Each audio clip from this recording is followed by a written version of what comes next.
Welcome to a new episode of the Otaku Informers podcast. This is the Powerful Informers. So, my name is Rashid. I am here with my two co-hosts, Felipe and Matt. So, how are you doing, Felipe? It's been pretty good. As of the Tuesday this week, summer officially started, and I just noticed no wonder it's so damn hot. Wow. How are you doing, Matt? Pretty much the same as him. Just way too damn hot already. Alright, well, let's jump right into our Japan report, but before that, what is the Otaku podcast, the Otaku Informers podcast? So first, otaku is not a dirty word, as asked by the CNN article that you see on the screen. An otaku is actually a person having an intense or obsessive interest, especially in the fields of anime and manga. And I have an obsessive interest on Japan. So let us jump into the Japan report. Yeah.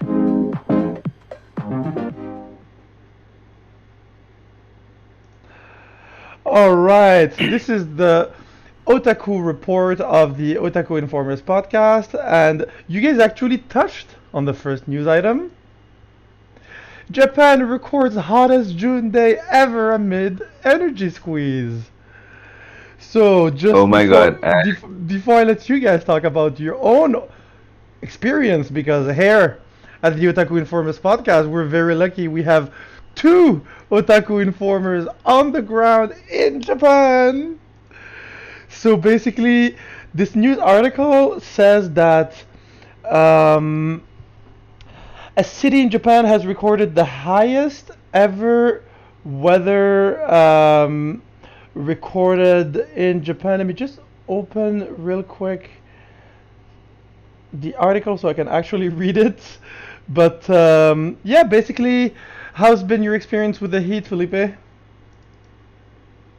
Oh, it's not my first rodeo. I actually visited Japan for the first time in 2016. I stayed in Tokyo, of all places, amidst the crazy heat, like within the buildings, and everything feels like a greenhouse. It's much hotter. But I didn't expect it to be like almost as hot up here in the north, close to like where I am, and oh my gosh, this is crazy hot. And it feels like I haven't been Brazilian. I haven't been Brazilian in a while because my gosh, this is hot. Whew. Wow, how Yeah. about you, Matt? How's been your experience? So it's not my first rodeo either, but almost 4 years here, and I still can't get used to the summers here. I'm like every end of June, early July, I go, here we go again. Like yesterday, the high down here was 34, and then today was a high of 36. So yeah, and I was out all day today, from 10 a.m. to about 8 p.m. I've been out in that heat. So, excuse me if I'm a little bit tired this episode, but I'm like, oh god. It's completely understandable. So basically, the article says that a weather station recorded a temperature of 40 degrees Celsius on Saturday afternoon. That's freaking crazy. In the Isesaki, Gunma Prefecture, northwest of Okay. Tokyo. Oh my So, God, that's a lot. one thing I was wondering is how is it in you guys' jobs? Like, did they turn on the AC finally, Matt? It Don't get me started, Rashid. Don't get me started. They turned it on, but they turned it on eco mode. So it's like barely going. And I'm like, what's the point? Why? How dare you turn it on, but like turn it on to the lowest setting? I'm like, this. Oh my god. So I bought myself a mini desk fan. Like it's like a portable little fan that I can just plug into my computer, and then I'll have that blowing air right on me because I can't with them. A USB fan. Oh my god. Yeah, I had to buy a USB fan just to survive. So you're telling Man, me that even weakness when it's disgust me. yeah, go ahead, Felipe. No, I just said like weakness disgust me. If it's turned on, but a little bit, that's still okay. At least you're not like sweating all day long. I'm not either, but in I'm my sweating office, all day long. then that's a different problem. But if it's turned on but just minimum, that's still okay. It's still better than many other places. For sure. How about you, Felipe? Yeah. Has your workplace turned on the AC? Actually, yeah. But sometimes they still open the windows. And it's like that is not helping, guys. But whatever. They won't listen to me anyway, so I'll just endure. Yeah, and it says there's like heat stroke warnings. So I know that like Japan has a very high elderly people like population. So are there a lot of like I don't want to say casualties, but like do you guys hear in the summer that like there's a lot of old people that really struggle with the heat over there? And what do they do to try and help them if you guys are aware? It feels like every year there's a like news record new over here, like highest temperature recorded. Like it feels like every year they're gonna record a city that has a new record, but every year is the same record somewhere. And unfortunately, there's always a high number of people, whether they're like older people or just regular people, that collapse from heat stroke because they don't drink, which Mm. is kind of odd, you know? It's like maybe you're just working too much. Maybe you should just not work. But whatever, that's something we can't change unless like they really get their numbers cut in half because of extreme causes. Like no, that's something that like it's swimming upstream stuff. Wow. Apparently, even in Tokyo, it was over 35 degrees. That's crazy. Yep. So, before actually, let's jump on our second news item. But before we jump on the second news item, I was actually wondering, like, what have you guys been up to since the last time we talked? Like, have you done anything exciting in Tokyo, or so basically, as an otaku in Japan, Felipe, since you last, I put up the otaku is it a dirty word picture again. So Felipe, what have you been doing Yes. since the last time we talked? Since the last time we were online on the Otaku Informers podcast, tell us something that you've done. I have actually been catching up on certain Marvel shows. I've been Oh, following Ms. Marvel. I started and finally caught up on WandaVision. I'm almost done. I oh, finished Obi-Wan. I finished Spy Family, and a few other like stand-up comedians. I just finished Michael McIntyre's like stand-up on Netflix. That's pretty okay, funny. And I okay. found out some other interesting YouTube channels, and I hate that because it just keeps building more and more channels. I have to go to the list and just like, no, I have to make sacrifices. No more channel, like, but you know, So, have you done anything outside of the internet since the last time we talked? Just curious. yes. Like, have you visited I mean, beside anything? work, right? Mm-hmm. Uh, Friday, no. Yesterday, I know for sure I went biking. It was hot, but I still went sweat That's and awesome. get a nice burn or tan. I biked for like close to 3 hours north. It was full of mountains and some parks, and then I biked back, got back home, napped, shower napped, and then I went out to this other language exchange event, met some interesting people, and had an interesting time. And then we went to yakiniku, and What then is I ate yakiniku? gyutan again. Huh? What is yakiniku? It's like basically grilled meat. It's basically what? Sorry. Yeah, like grilled meat, grilled chicken, Oh, basically. okay, okay. So, Yeah, I like how you've been going to these language exchange events. So, how was this it one just that you're started. talking So about? Yeah?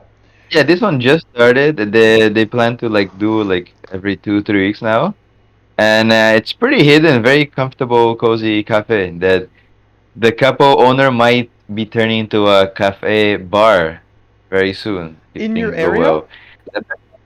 No, it's clear. It's near downtown. Okay. And I found out that they've been open for like close to a year, and that's amazing because it opened amidst the corona pandemic, and it survived through now that things are finally packing up. So I'm glad that they're still strong. So I'm just Like curious. many business. It's Hmm? still downtown Sendai, right? So this is still like for me, I consider it as your area, right? As long as it's Sendai, it's your area for me. So, like, are Yes, these but are yeah, yeah, imagine I live near like Coatesville too, like in the north or mm, west, and I'm going downtown. When I refer to Sendai, I refer to the yeah, downtown area where everything yeah. happens. But are these people coming to this language exchange event like new people in Japan, or is it like people who have been there for a long time, or how does it work exactly? I don't know. This is the first time they just started this event. And I found Okay. out through another friend who went to a board game meetup that I went to once.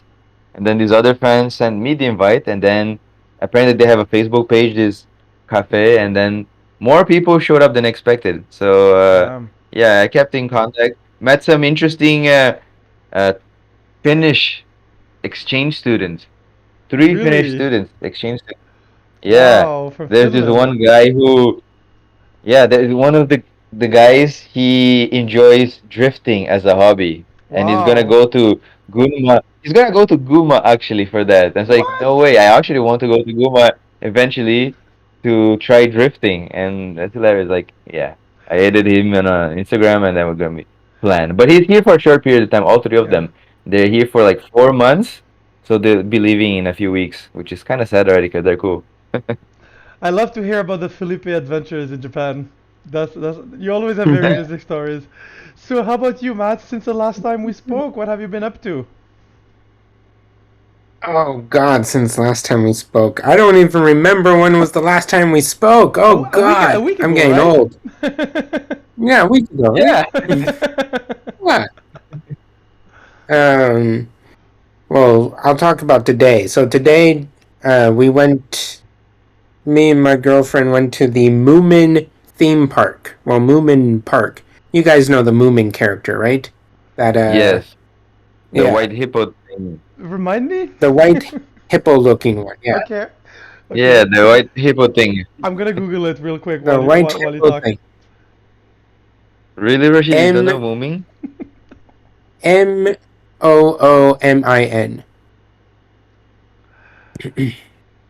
So there's a whole Oh, theme park I knew what it slash was. I like didn't know the name. Oh, he's so adorable. yeah. I So forgive you. that's in Saitama. Okay. So north of Tokyo a little bit. Um, very nice, cool theme park. Like the entrance is more just like general Swedish, Finnish type buildings with like lots of restaurants and lots Hmm. of stuff. And then you walk a little bit. You could do canoeing. I was like, wow, canoeing. That's something you don't see often in Japan. Um, then you go to the entrance to the Moomin part of this park, and there's like all sorts of attractions and like your average theme park thing. Um, got there around 11 a.m., left around 6 p.m. when it closed. So we spent the whole day there. Very Nice. cool, very fun. But holy crap, it was hot. I've never drank so much water. I'm It's like, good. oh my god, this place. I'm glad to You hear have to that you're drink drinking that water. Pocari Sweat, man. Yeah, you have to drink that Pocari Sweat with the electrolyte, not Yeah, just regular I water. was drinking Pocari Sweat and like Aquarius, which is your poor man's Pocari Sweat, and Okay, there you okay. go. So you said kayaking is not something common in Japan? So Yeah, Canoeing, like canoeing, kayaking isn't too common. really? So did you go Yeah. kayaking And did you purposefully jump in the water? I was close. I was close, but the lineup was big, and Hmm. we were like, do we really want to wait almost an hour in the sun just to do some canoeing, which would be in the sun still? I'm like, maybe if it wasn't as hot, but Th- so we those skipped this time. those are some very good points. All right, all right. So, is there anything else you guys want to report on about on Japan before we move to the next news item, which is something a little more Um, serious? Something serious? No, no, no, no, no. Then We're going let to jump into something serious about Japan. So before we do, if you want to share any last thing. ooh. I don't want to go too negative. I just say like I'm trying to plan some day trips here and there, some new ALTs. That's all. Okay. You, Matt? You good? Um, one episode away from finishing Spy Family. That's about it. Is the season Nothing done of else, Spy right? X Family? Yes, 12 Well, and episodes? the first four. yeah, and season two or part two of season one got announced soon already. Okay. Starting apparently in September, something like that. So I will catch up Yeah, with Spy X it's just Family. So next week we can talk about the whole season then. okay. Perfect.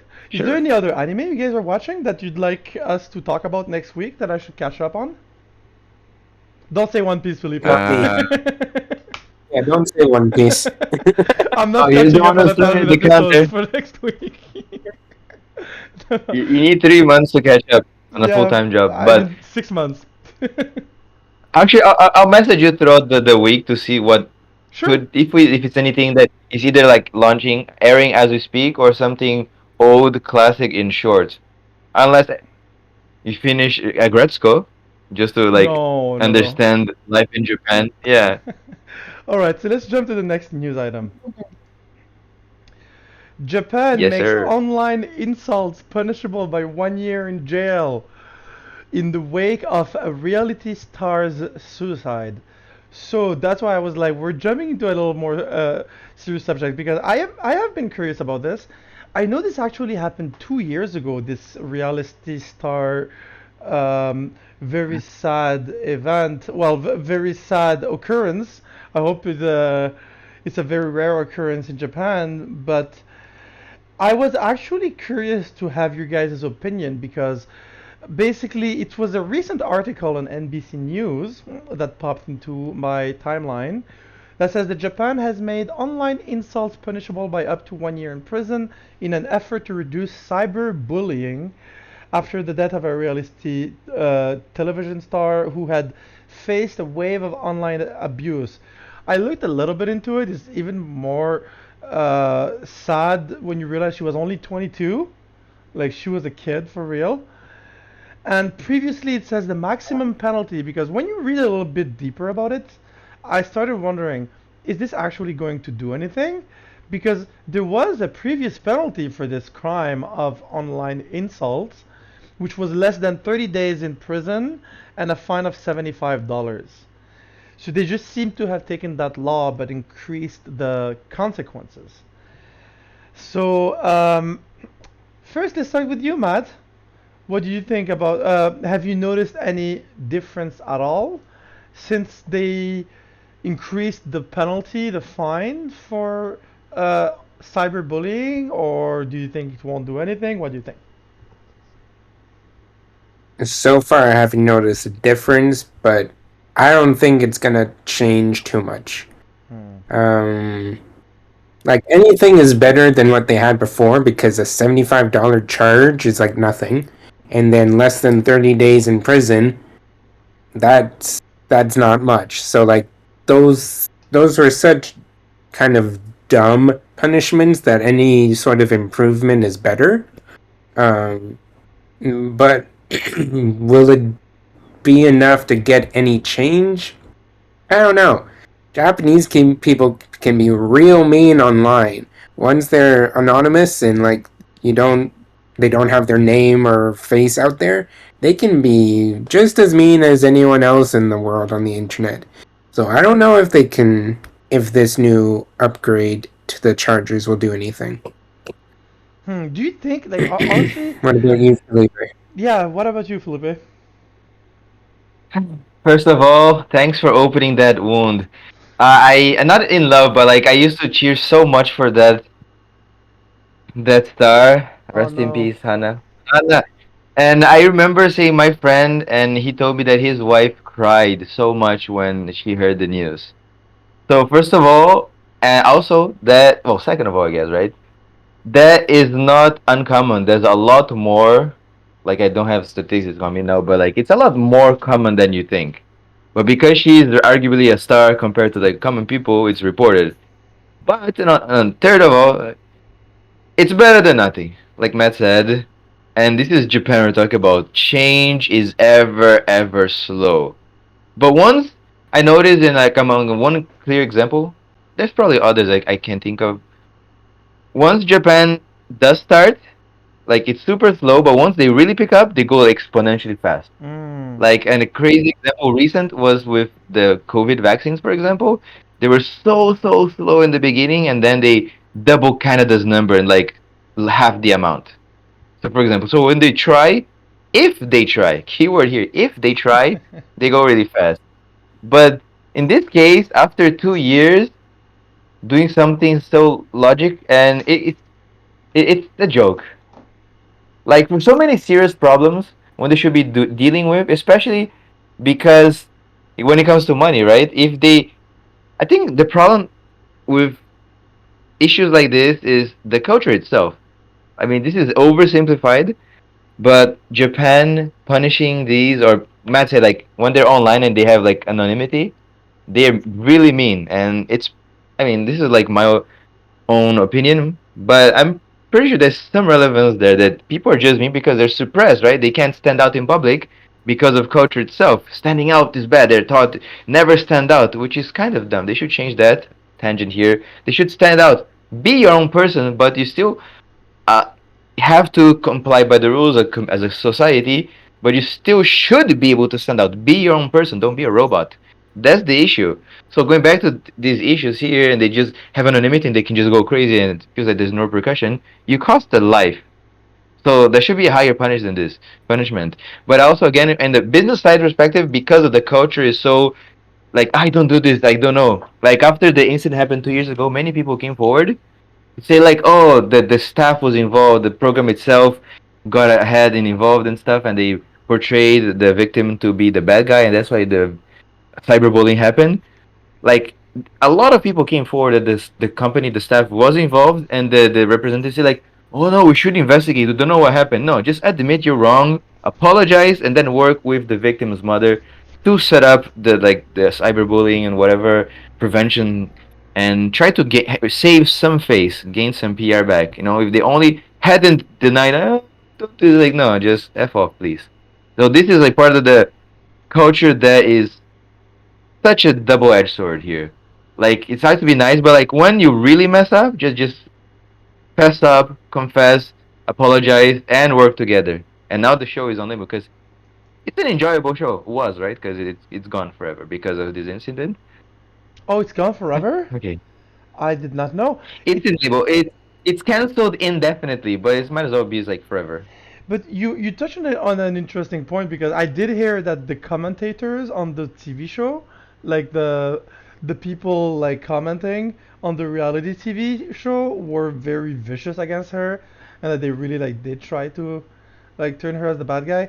But one last question about this: what do you guys think? Like reality TV shows in Japan, like are just because the culture is so different. I feel like it's a lot more like vicious. Do you guys think that reality TV shows in general are often like this in Japan, where it's like the contestants are heavily mediatized and sometimes in a bad way, or was it just that one TV show that tried to be like edgy or something? Well, Terrace House, the earlier seasons of the show called Terrace House, Hmm. weren't that bad. Like the first one I watched, I think the name of it was like Boys and Girls in the City. And that season was much more unbiased and much more like you could tell that there was no storyline that the producer was trying to get. It was really just them filming this group of boys and girls in Tokyo, just trying to live their own life, trying to like make something work for them, and it's just them filming their lives in a house together. It was just much more basic, much more grounded. And then with that season, it got more and more popular overseas and more popular in Japan.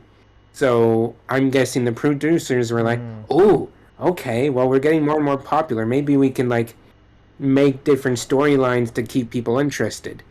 And like you could see that with the next season that was in Hawaii. You could clearly see that the producers are trying to get drama started, and like they were trying to force relationships to happen, and like you were like, this is weird, why are you doing this? But it wasn't that bad.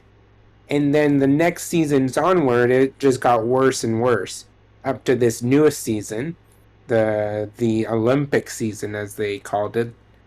um, that season you could clearly tell every time there's a new person that came up on the show, you're like, all right, well, let's see what storyline they're going to make her do, or like let's see what how they're going to make this guy look like a jerk or something. Like it just got worse and worse, and like eesh.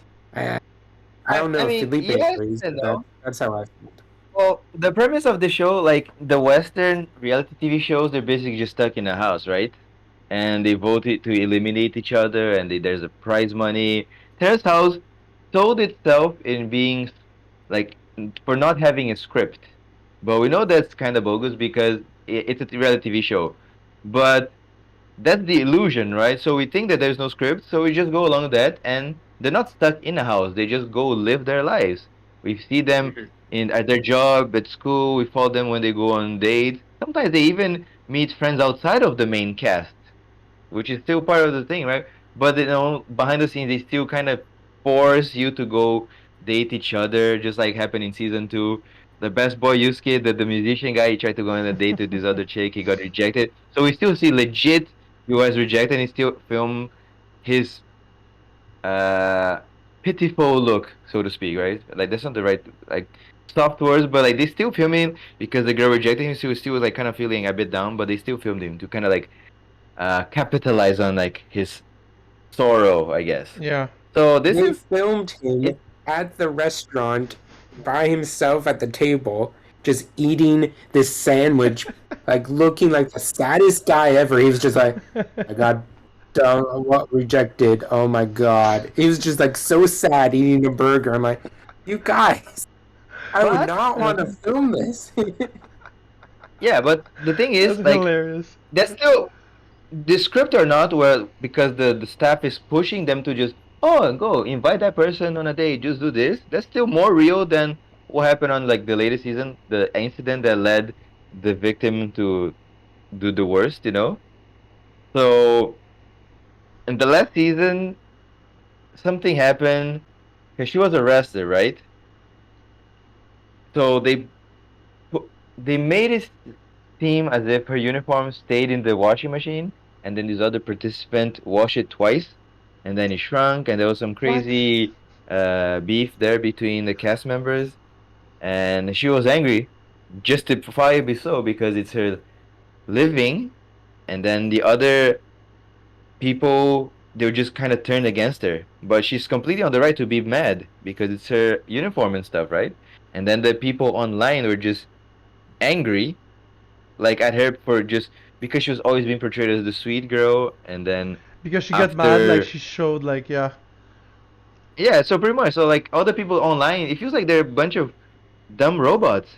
Like, Mm. why would you be against her? She's completely in the right. Of course, she overreacted a little bit, but after that the incident happened, the people that just came forward, she was supposed to be quotation to just Yeah. overreact even more and slap at the guy, but like it's like people who comment online, they don't have any common sense. Like that's her uniform for her living. She has an actual job other than people just watching her, right?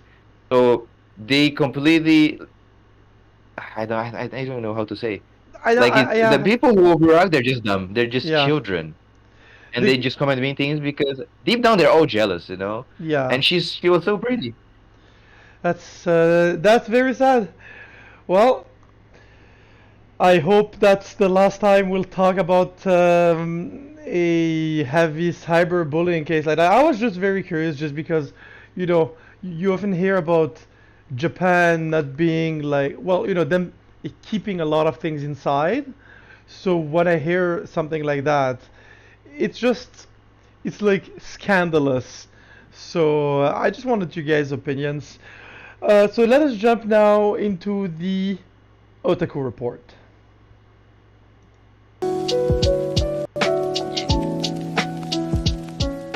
Yeah. All right. So first, before we jump into our first review of the day, Matt, what you been watching? So finished Obi-Wan. Been keeping up with Miss Marvel. I have been watching. Oh, I started a Japanese drama yesterday. Its name is. 1 minute, let me find it again. Mirai e no Ju Kanto. Okay. So hopefully I said that correctly Me, for I'm like, what the Felipe, hell but is this? it's basically a yeah. I'm like Rashid doesn't really know Japanese too well, but I hope Felipe wasn't like, oh God, that accent is terrible. Oh But no, It's passable. It's your passable. accent was perfectly fine. Me, I was just like, what is this show? Yeah. it's basically the main actor is a former super accomplished boxer, but Okay. then something happens. Like I only watched the first episode, so I don't know yet. But something happens, and he drops out of boxing, and now he's a pizza delivery man because like he just can't do boxing, and like he's an old man now, and he's like, well, old man. He's 40. He's probably in his 40s in the show, but and then like a high school friend comes up to him and he's like, dude, you know the gym that you used to practice boxing at? Well, the old guy that runs it is about to die, and like he wants to find someone to take over it. And it's like, okay. So main character goes to this school that runs this gym, and he takes over as the boxing teacher for this like bunch of high schoolers, and I like it. So far, it's a very traditional J drama. Like once you've watched one J drama, you know how this is gonna work out. It's still fun, and it has Kimutaku. You know Felipe Kimutaku, the Y- famous Yeah, I heard of that famous guy. Japanese actor. Honestly, the That premise name looks is He's looks famous. very around. cool. So I really like the premise of an old boxer turned pizza delivery man. That just sounds hilarious. But yeah, that sounds pretty cool. What were you saying, One Philippe? of the scenes Oh yeah, in go the ahead. first Sorry. episode. Yeah, I just want to say No, one go of the ahead. scenes in the first episode, he goes up on this roof to deliver some pizzas late at night, and the people he's delivering to is like a bunch of young punks who don't want to pay, and like they were threatening him like, "Oh, just leave or else we'll kill you." And he's just there going like, "Okay, go ahead, kill me. Like I don't care. Go ahead, kill me." And like they're just like, "No, no, no. Just go, just go." He's like, "Come on, dude. You said you'd kill me. Kill me." And then one guy finally throws a punch. He instantly dodges and just like gut punches that guy and goes like, Oh, "Too slow." I was like, "Come on, dude. You said you'd kill me. Come on." I'm like, "This is amazing. This is amazing." I can totally picture the scene too. For some Oh, reason, it makes me think of GTO live action. I know, right? Yeah, That's yeah. true. So far, it's kind of like GTO. Yeah. That's a good comparison. GTA was so good. They should redo one day a modern anime, like with modern graphics, because like GTA was so good, but if you rewatch it today, it just feels ancient, graphically speaking. But yeah, it does. With over the top comedy. Yeah, over the top sometimes is like a bit weird. Yeah, maybe today GTO would be a bit like controversial. It's like, why do you have this teacher like going to work in a high school to hit on the high school girls? Like it is very like today it would be very well, I don't know. That's actually a good question. Do you guys think that Japan has the same standards, whereas if something would be frowned upon, like a topic, everywhere else in the world, do you think Japan would care? Like GTO, for example, you have this teacher who goes to become a teacher just to hit on the high school girls. Like this would be frowned upon everywhere else. Like to have even a show about this. So do you think it would I be don't in think that was Japan the or? problem. Yeah, go ahead. I don't think that was the premise. He doesn't go there to hit on No, the girls. He there goes there to wasn't. It's teach been a long because he's a time. That's what I no. remember from Yeah, it. because he's a former delinquent, so he just turned his life around. He just came to teach, but he's still fairly young. I But he forgot. I goes think to he's like teach. It has to do with the high school girls, right? Doesn't he have to do something with it? no, he's just a former delinquent, and he's like Okay. 28. Yeah, Maybe so I'm it's not about misremembering hitting the girls, not at all. it. Yeah, it's not about that. But Okay. there's like a lot of things, and because he was still a virgin and stuff, like he was still very he had very little contact with females because of his delinquent days, so that's why the tension might have been. But he was not. He's still pretty serious. Okay, I see, I see. One show that they should revive and just do more is Golden Boy. Now that is always forever a classic. Life is study. I've never actually read or watched Golden Boy. What was that about? It's just an OVA. Like I think there's a manga too, but it's like six OVA, 6 episode OVA. I do remember They're it. all Yeah. episodic. He's just a university dropout. He just bikes around Japan and goes like, "Life is study, study, study, study, study, study, study." He just bikes around and shenanigans happen. That's hilarious. This kind of stuff just makes me want to just watch something that has like Japan culture in it. I just love that humor. All right, so how about you, Felipe? What have you been watching? You touched a bit upon it earlier. I Yeah, I think, briefly yeah, mentioned I finished the Obi-Wan. I don't know if like we're just gonna talk a review now, but I was very watching soon. that. I almost cried. Yeah, so I Wow. finished that. Save it, save I it. finished Spy Family. Well, I got up to date on Miss Marvel. I was continuing the Better Call Saul. I finished Oh, the drama, the stand up I told you how far did you get in on Better Call Saul? Mike McIntyre. I'm almost. I just started season 6 actually, episode What? 2 I think. Oh my God. Yeah, so You have I'm getting close. you have to admit when you finished season 5, you just had to watch season 6 right away, right? Like you could not wait. Like like how? Oh my god, I don't know. Anyway, we get there. Let's talk I about was one thing about watching. Better Call Saul. The actor who plays Lalo Salamanca, did you notice he's also in Hawkeye? Since we're gonna talk about Marvel, the guy Really, with the that's a show I'm mustache. gonna catch up on. Okay. Easy. Interesting. That's like a lot of one of those shows that since I am not a movie buff like you, and really don't know those like B actors, so to speak. Like there's a lot of people that I don't notice until I watch a bunch of other stuff. Mm. Like for example, like maybe 3 years ago, I watched The 100, Mm-hmm. which I found out like at the end of the show. Like I was watching with my sister more or less. That is based on a movie. It's another post-apocalyptic show. Really?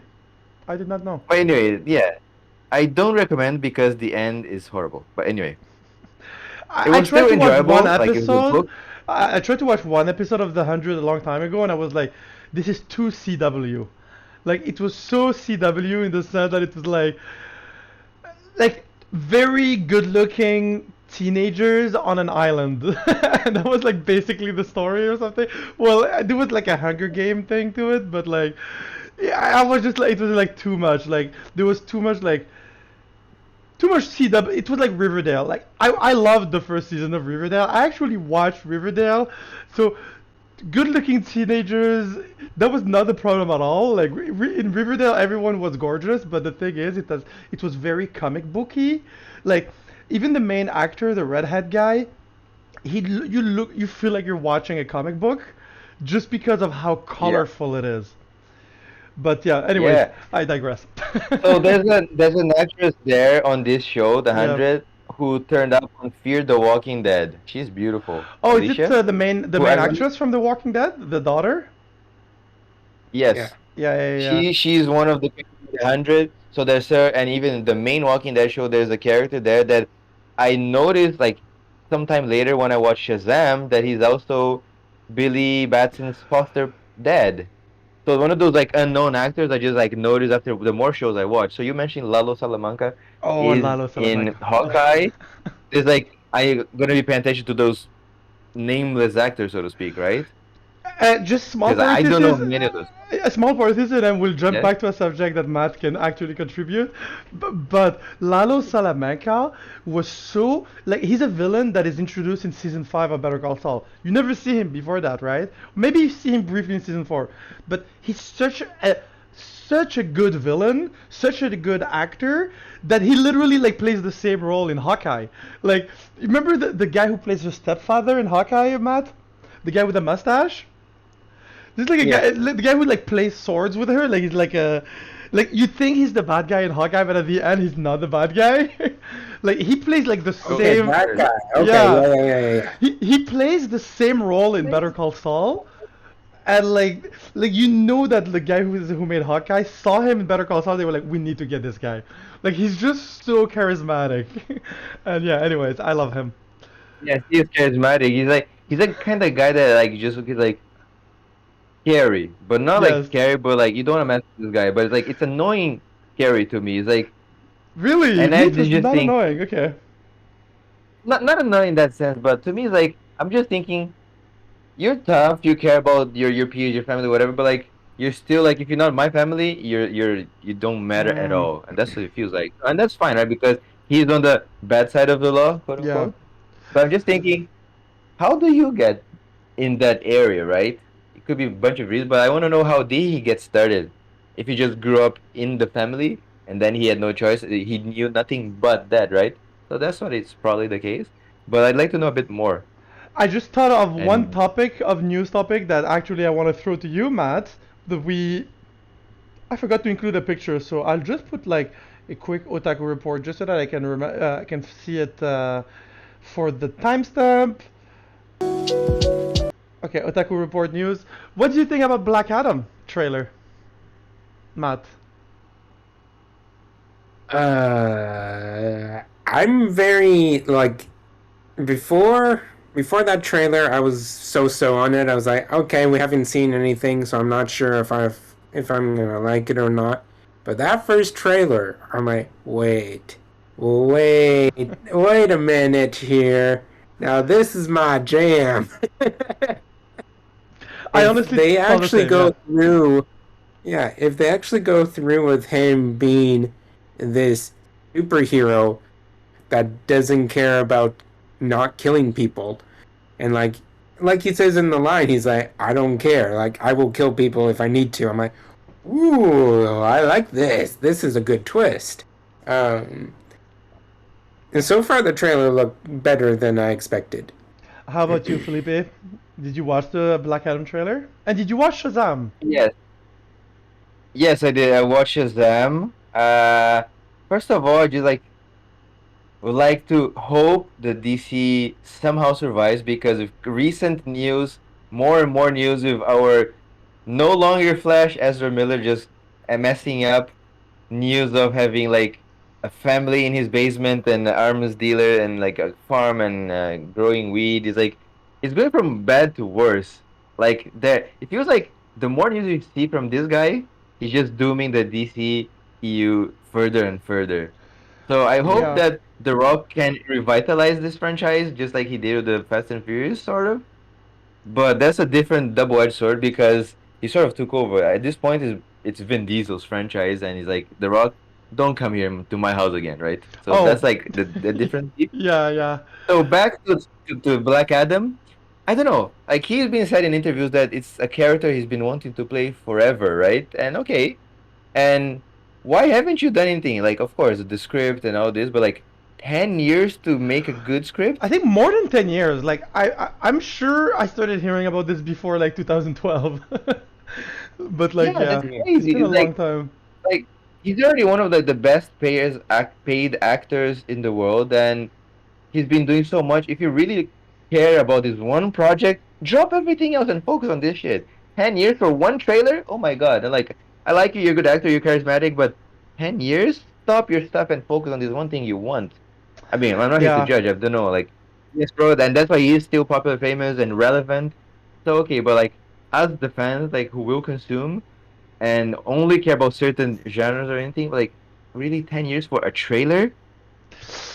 But it Yeah. was Well, exciting. Like Matt said, yeah, yes, it was exciting. Go ahead, Finally. Matt. it's just like Deadpool, Finally! right? Yes, exactly. Yeah, it's just like Deadpool, where Deadpool took 10, I think around 10 years as well. Ryan Reynolds was like, hey, we had a script, we had all this stuff ready, and we were trying to go to other people and be like, hey, can you fund this? Would you be able to like produce this with us? And it took him forever to get the first Deadpool out, right? So I'm Yeah. pretty sure it's similar, a The, similar the thing. worst part is about the Deadpool is that Ryan Reynolds had already played Deadpool in Wolverine Origins, which was Yeah, that absolutely horrible. And terrible movie. props to Ryan Reynolds. Like, you know, you can say whatever you want about this guy, but the guts to want to keep doing Deadpool after how horrible it was in X-Men Origins, props to him for that. But me quickly, Black Adam, what really got me excited with the trailer was that I had zero excitement for this. Like I was like, Black Adam, The Rock. Like I'm not a big The Rock as an actor fan. I think he's a great like brand, but other than Pain and Gain, he's always playing The Rock, right? Like I feel like he's always playing the same role. Like I never thought Yeah. he was a particularly great actor, except in Pain and Gain, with Mark Wahlberg. But in this trailer, he Agreed. actually got me so excited for this movie. Like now I really want to watch this movie. And I like how he had teased in the Comic Con a year or two ago, how he was like, we're creating a character that is like is going to be the strongest DCEU character, like stronger than Superman, he was saying. So, first, I really enjoyed the Shazam movie. So, if we have like something like similar to Shazam, but in the vein of what we got in the Black Adam trailer, I'm all there for it.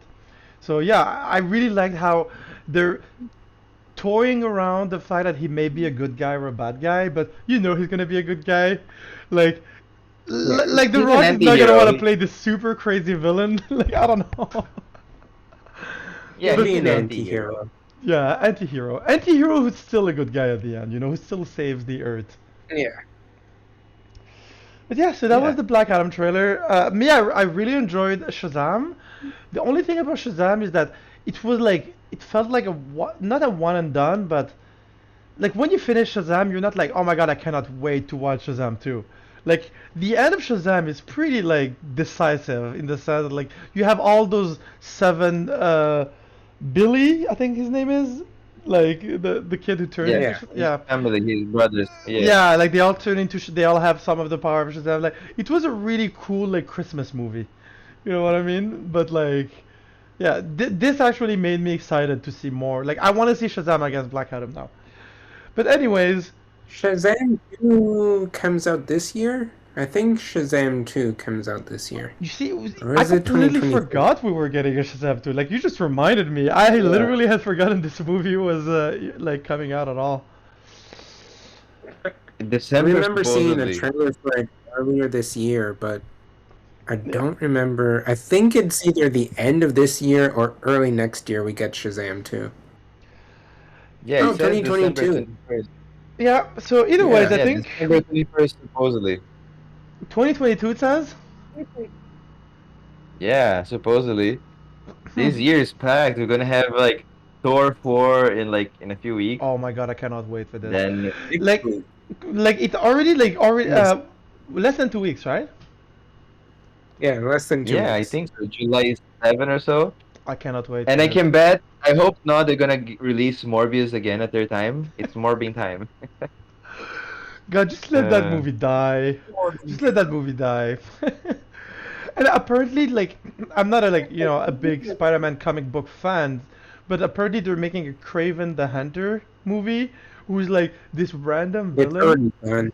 Yeah, they're like making a movie about this random villain from the Spider-Man verse, and everybody who reads the comics are like, I don't want to see a Craven the Hunter villain movie. Like, who cares? And this is like Craven the Hunter No movie. Spider-Man fan. No Spider-Man fan Craven, is asking for a Craven movie. No Craven the one is Hunter. asking for a Craven movie. Such a movie would look like Walking Tall, another The Rock's movie, like from way back. He just Oh like one God, of The Walking Rock's Tall. movies where he just add the same. It looks like that. That's like Craven the Hunter. Like, why? We don't need it. Walking Tall was one of those But movies where like you go to the video store like back in the day to rent when you would rent movies and you would see the cover and you're like, looks like such a bad movie. I Yeah. don't know. Maybe it was good. I never watched it. Oh, I watched it. If you want to yeah, see The Rock mess up a lot of people, Okay. Walking Tall is your movie. I see. yeah, I do not want to see what The Rock messing up a lot of people. I think you can just watch some wrestling clips for that, no? Anyways. exactly. So I think it is time. It is time to jump into our first main topic. Miss Miss Marvel. Marvel. So, Miss Marvel, we are. There's been 3 episodes out so far of Miss Marvel. So, Yes. Kamala Khan, a Muslim American teen growing up in Jersey City, a superhero mega fan who discovers she has superpowers. So, um, so I'll just go over real quick from what I remember the first 3 episodes of the plot was. So the first episode is Avengers Con. So which is Mhm. more like a rave, right? Like I felt like when I watched the first episode, I was expecting her to go to like a con, but it's like a rave. It's like a big ass Avengers con party. It's as if you would go on a Saturday night at Otakutan and you would only go to the dance party. Like Yeah, it's kind of like what it felt like. And that's a then good comparison. Wow. yeah, and then in episode 2 is when like she's playing the vigilante, and like there is this scene where she goes to save the kid and she's being recorded. And in episode 2, so yeah, episode 2 she like really is playing around with her powers, and she has her best friend who's like, I think he's filming her. Yeah, I think he's kind of like the sidekick in superhero movies that's like, oh my god, like we have to film you do this, it would be so awesome. And then in episode 3 is, I think it at the end of episode 2 she goes on the date with a guy. By the way, spoiler alert. We're obviously Yes. going to spoil Spoiler the first alert. 3 episodes. And she goes on the date with the guy, and yeah. And episode 3 is she discovers her origins. So we've gone over the plot of the first 3 episodes so far real quick. So I'll throw it to you, Matt, first. What did you think about Miss Marvel? Um, I really like the first, like from the first episode, I liked it. I remember Rashid was like, "I don't know, I heard this show is for like teen girls and that's it." And I was like, "No, no, no, no, no, no, no, Yeah, give it yeah. a shot, give it a shot." I was impressed. He was like, "Okay." um, I do like the like. I don't know if you guys have seen the Scott Pilgrim movie. I'm hoping you Yeah. guys have seen the Scott Pilgrim movie. Um, Yes. that's like my favorite movie of all time. Wow, So interesting. when Miss Marvel started like doing stuff that reminded me of Scott Pilgrim, I was like, I'm in, I'm in. That's all you needed to say. Like the cool little graphics that would show up, and like some of the shooting angles and some of the transitions. I was like, this is very Scott Pilgrim. Um, Even but I colors think too. yeah, the colors too. I think episode 2 and 3 were a little bit better in terms of tone. Like episode 1, it was trying to figure out what it wanted to be. It was like, do I want to be like a normal MCU show? Do I want to be more quirky like Scott Pilgrim? Do I want to be more like sitcom like? But then I think episode 2 and 3 were able to find more of what it wanted to be, which I think worked out in the end. Um, so far, her as a character, like, well, her as an actor, is great. Like, this is her first acting role. That's insane. Guys, That's that's insane. her first acting role. And she's a Canadian. So I'm Really? like, yeah! I didn't know she was Yeah, she's from Canadian. Toronto. What? Yeah, Toronto. Straight from Toronto, first acting role ever. I was like, go girl, like you're doing great so far. I have been informed. I did not know MCU. that. Yeah, me too. And um, she's in the MCU. Wow, she's that. so How? now we have like two Canadians. We have Shang-Chi because he's also Canadian, That is true. and now we have her. So I'm like, yeah, okay, bring in more Canadians. And isn't it awesome that both the actors you just named are like the most likable actors and like such two of the most likable actors in the Yeah. MCU? It's very hard to dislike either of them. They're like Very hard. they're like so positive, so smiley. It's like Yeah. you have no reason to dislike them. You watch any interview with her, I think her real name is Iman. I'm Okay. pretty sure her real name is Iman. I don't remember her last name. But like She's she's the actually pretty biggest funny. Yeah. MCU she's the biggest MCU fan that is in the MCU. Like Wow. every interview I've seen of her, she's like talking about stuff that's like in these obscure comics and like facts that What? no one would Really? know, and I'm just like, lady, you are impressing me. I was like, damn. I love all So yeah. the fun trivia that you're letting us know. I actually did not know any of this. Very interesting. Well, I am informing you guys. But Yeah. last note for me, last note for before I let Felipe talk. I am the most white guy, so I can't delve into like the Muslim aspect to You it. can, you But should. to me it seems really like traditional, like really on the point, like they're hitting it It is. super well and It- everything is authentic. It As is. much as I know, I'm like, this seems really authentic and like nothing weird about it. So, and I can still relate to what she's going through, like the awkward person in high school trying to figure out what she wants to do and like her changing and stuff. I'm like, I get it. I can still relate. So I'm having a good time with the show. No, you I'll would let be Felipe absolutely talk. correct. It is very much on point. Your analysis is very on point for sure, for sure. I like actually the point that you bring up because this is kind of like what I'm hoping people would feel watching this. So I'm glad that you experienced that. How about you, Felipe? Well, first of all, points for representation. Like it's been happening for like a few shows already in different medias and different companies. Like I don't know the Miguel actor. I forgot his name, Shocho or something. In on the Cobra Kai. Yes. There's the girl on the Shochi or whatever in the Doctor Strange 2 Madness. Now there's even like the Egyptian superhero on Moon Yes. Knight. You know, Yes. so there's more and more representation. Oscar Isaac himself, the character being different background, even Oscar Isaac himself, and now here we have an actual Pakistani girl playing a Pakistani girl. Simu Liu, Shamji is From Chinese Jersey too. Canadian. It's Yeah, like yeah, yeah, yeah. Yeah. yeah, I so mean, just in the like show. representation, like this is like the right spots.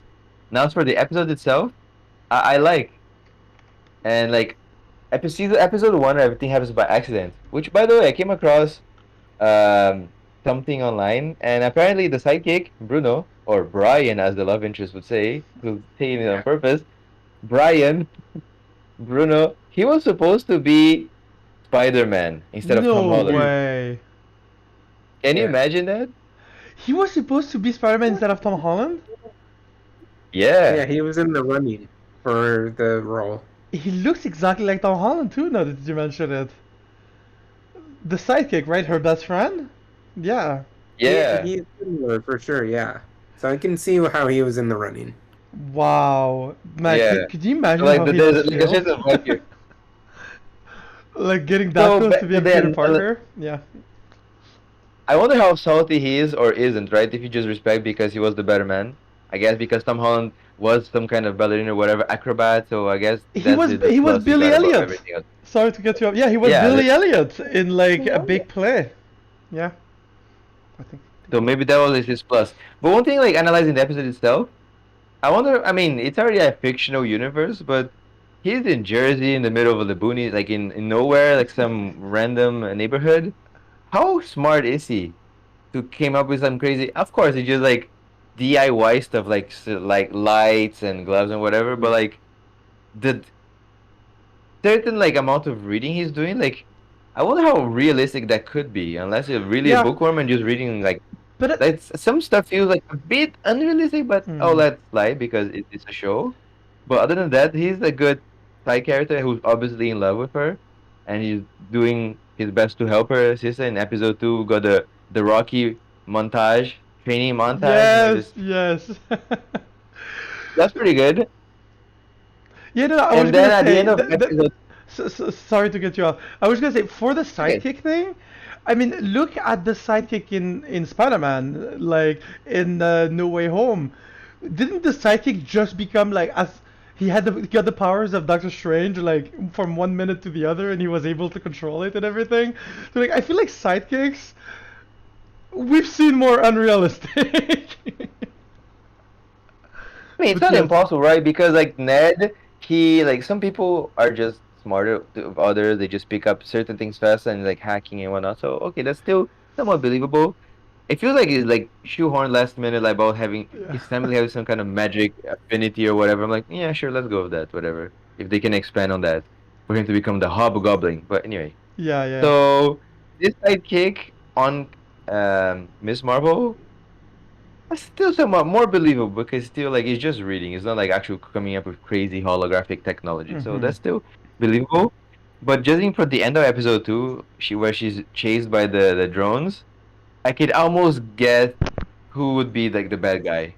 Like she got saved by like the love interest mom. I was like, I can see that coming. At least I could who do see you think? Who from do you think how. is the bad guy?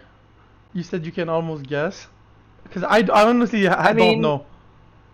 Yeah. I don't know either, but like from what we see on episode 3, that she just for help us or we're gonna take it by force. I'm like, Oh yeah. geez, lady, be patient. You already waited for like 16 plus years. You can wait a bit longer, you know. So this is a bit like just rolls my eye. Like this is even more unrealistic. Like you waited for so long, you can wait a bit longer, especially because you're like long lived a bit, you know. So if Yeah. you endure like a good 50 years, one night is not gonna make a difference. But it's a show, so whatever. So I see that. I think the parent of like the love interest might be the bad guy, and he's Yeah. going against the mother, which is betrayal for the family, stick together, whatever. But I feel like that could also be a red herring. Mm. Like I feel like he's going to betray. He's playing double agent just to get Yeah. the bango from her, Yes. which is dumb. They said that the bango just unlocks your powers, not like, release your power. So why did anyway? Like this is what I Well, see. So he's not betraying the parents. That's what I see. yeah. Well, actually, you bring up two very good points. First, I also agree with you that they're definitely the bad guy, the bad people, the parents of the guy, just because. Well, first, we have the big reveal at the end of episode 3 that they're jinns, and that she's a jinn too. So a jinn is technically like a spirit. It's a trickster. Well, it's not a trickster spirit. A jinn can be either good or evil, but a jinn, it's a little bit like it depends on like different cultures, I would guess. But sometimes you would see a jinn being depicted as a good spirit. Sometimes you would see as a jinn depicted as an evil spirit. Like in Aladdin, the genie is a jinn, right? It's literally a jinn, and Yeah. like one direct translation could be like a genie, but a more real like definition would be like a spirit, just a spirit, and you don't know if it's good or evil. And also in 3 episodes, like how many episodes are we gonna get of this? Like 8? Like in the first 3 episodes, Probably 6. if it's 6, then they're Like definitely Moon Knight. the bad guys because they're not gonna introduce a new villain with 2 episodes left, right? But anyways, so what I thought about Miss Marvel. So after watching the first episodes, I'm gonna go back from the beginning. watching the first episodes, Matt, I completely agree with what you said. The directing in this show is incredible. Like all of the like comic book stuff, like all of her drawing, like just the intro of when she's describing everything that happened in the Avengers so far with her drawings is so Yeah. adorable. Like to be honest, I have two ways that I feel about this show, and one of them is I absolutely love how adorable it is, and I love like the fact that he's her first role is incredible because this actress is going to become a star. Like she's so Mm. good in the sense that like she's so adorable, so likable, and like her voice and her energy, like it's almost like is she's transmitting that energy to you. Like when you're watching it, you feel her happiness. You know what I mean?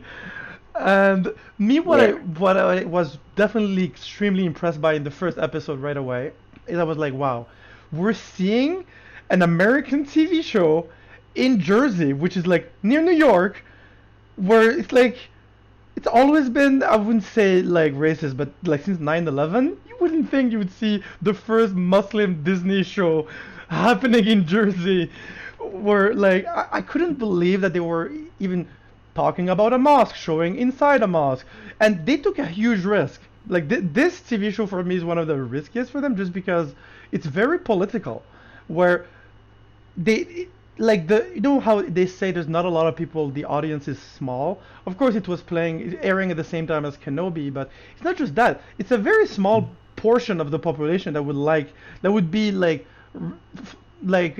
find this show relatable because it's about a Pakistani family. It's not just about a young girl, so it's like, oh, the audience is a young girl. It's like it's mostly the fact that you would need one way or another to relate, not to a Pakistani family, but to be open-minded to want to watch this first. So second, Yeah, the minority. yeah, and when they showed like the politics inside the mosque, like she's asking the imam, why aren't the women allowed to go to like be on this side of the mosque and stuff like that. This is stuff where you could easily anger a lot of Muslims, but they're taking the risk. So they're even taking the risk of like um, alienating even the people that this show is made for. And how her friend, she's telling her why she wants to wear the hijab. Again, very political. Like when you hear about like people who talk about like Muslims are like, oh my god, like they make their woman wear the hijab. No, she's telling you why she decides to wear the hijab. Again, very important. There's very, very important topics. And like the scene where I was like, oh my god, they got it is when she does her driving test, and like you can feel her stress, and she's like Bismillah right before starting, which is the most Arabic thing you can do. Like her being stressed and not being very religious, but still asking for the help of God when she needs it.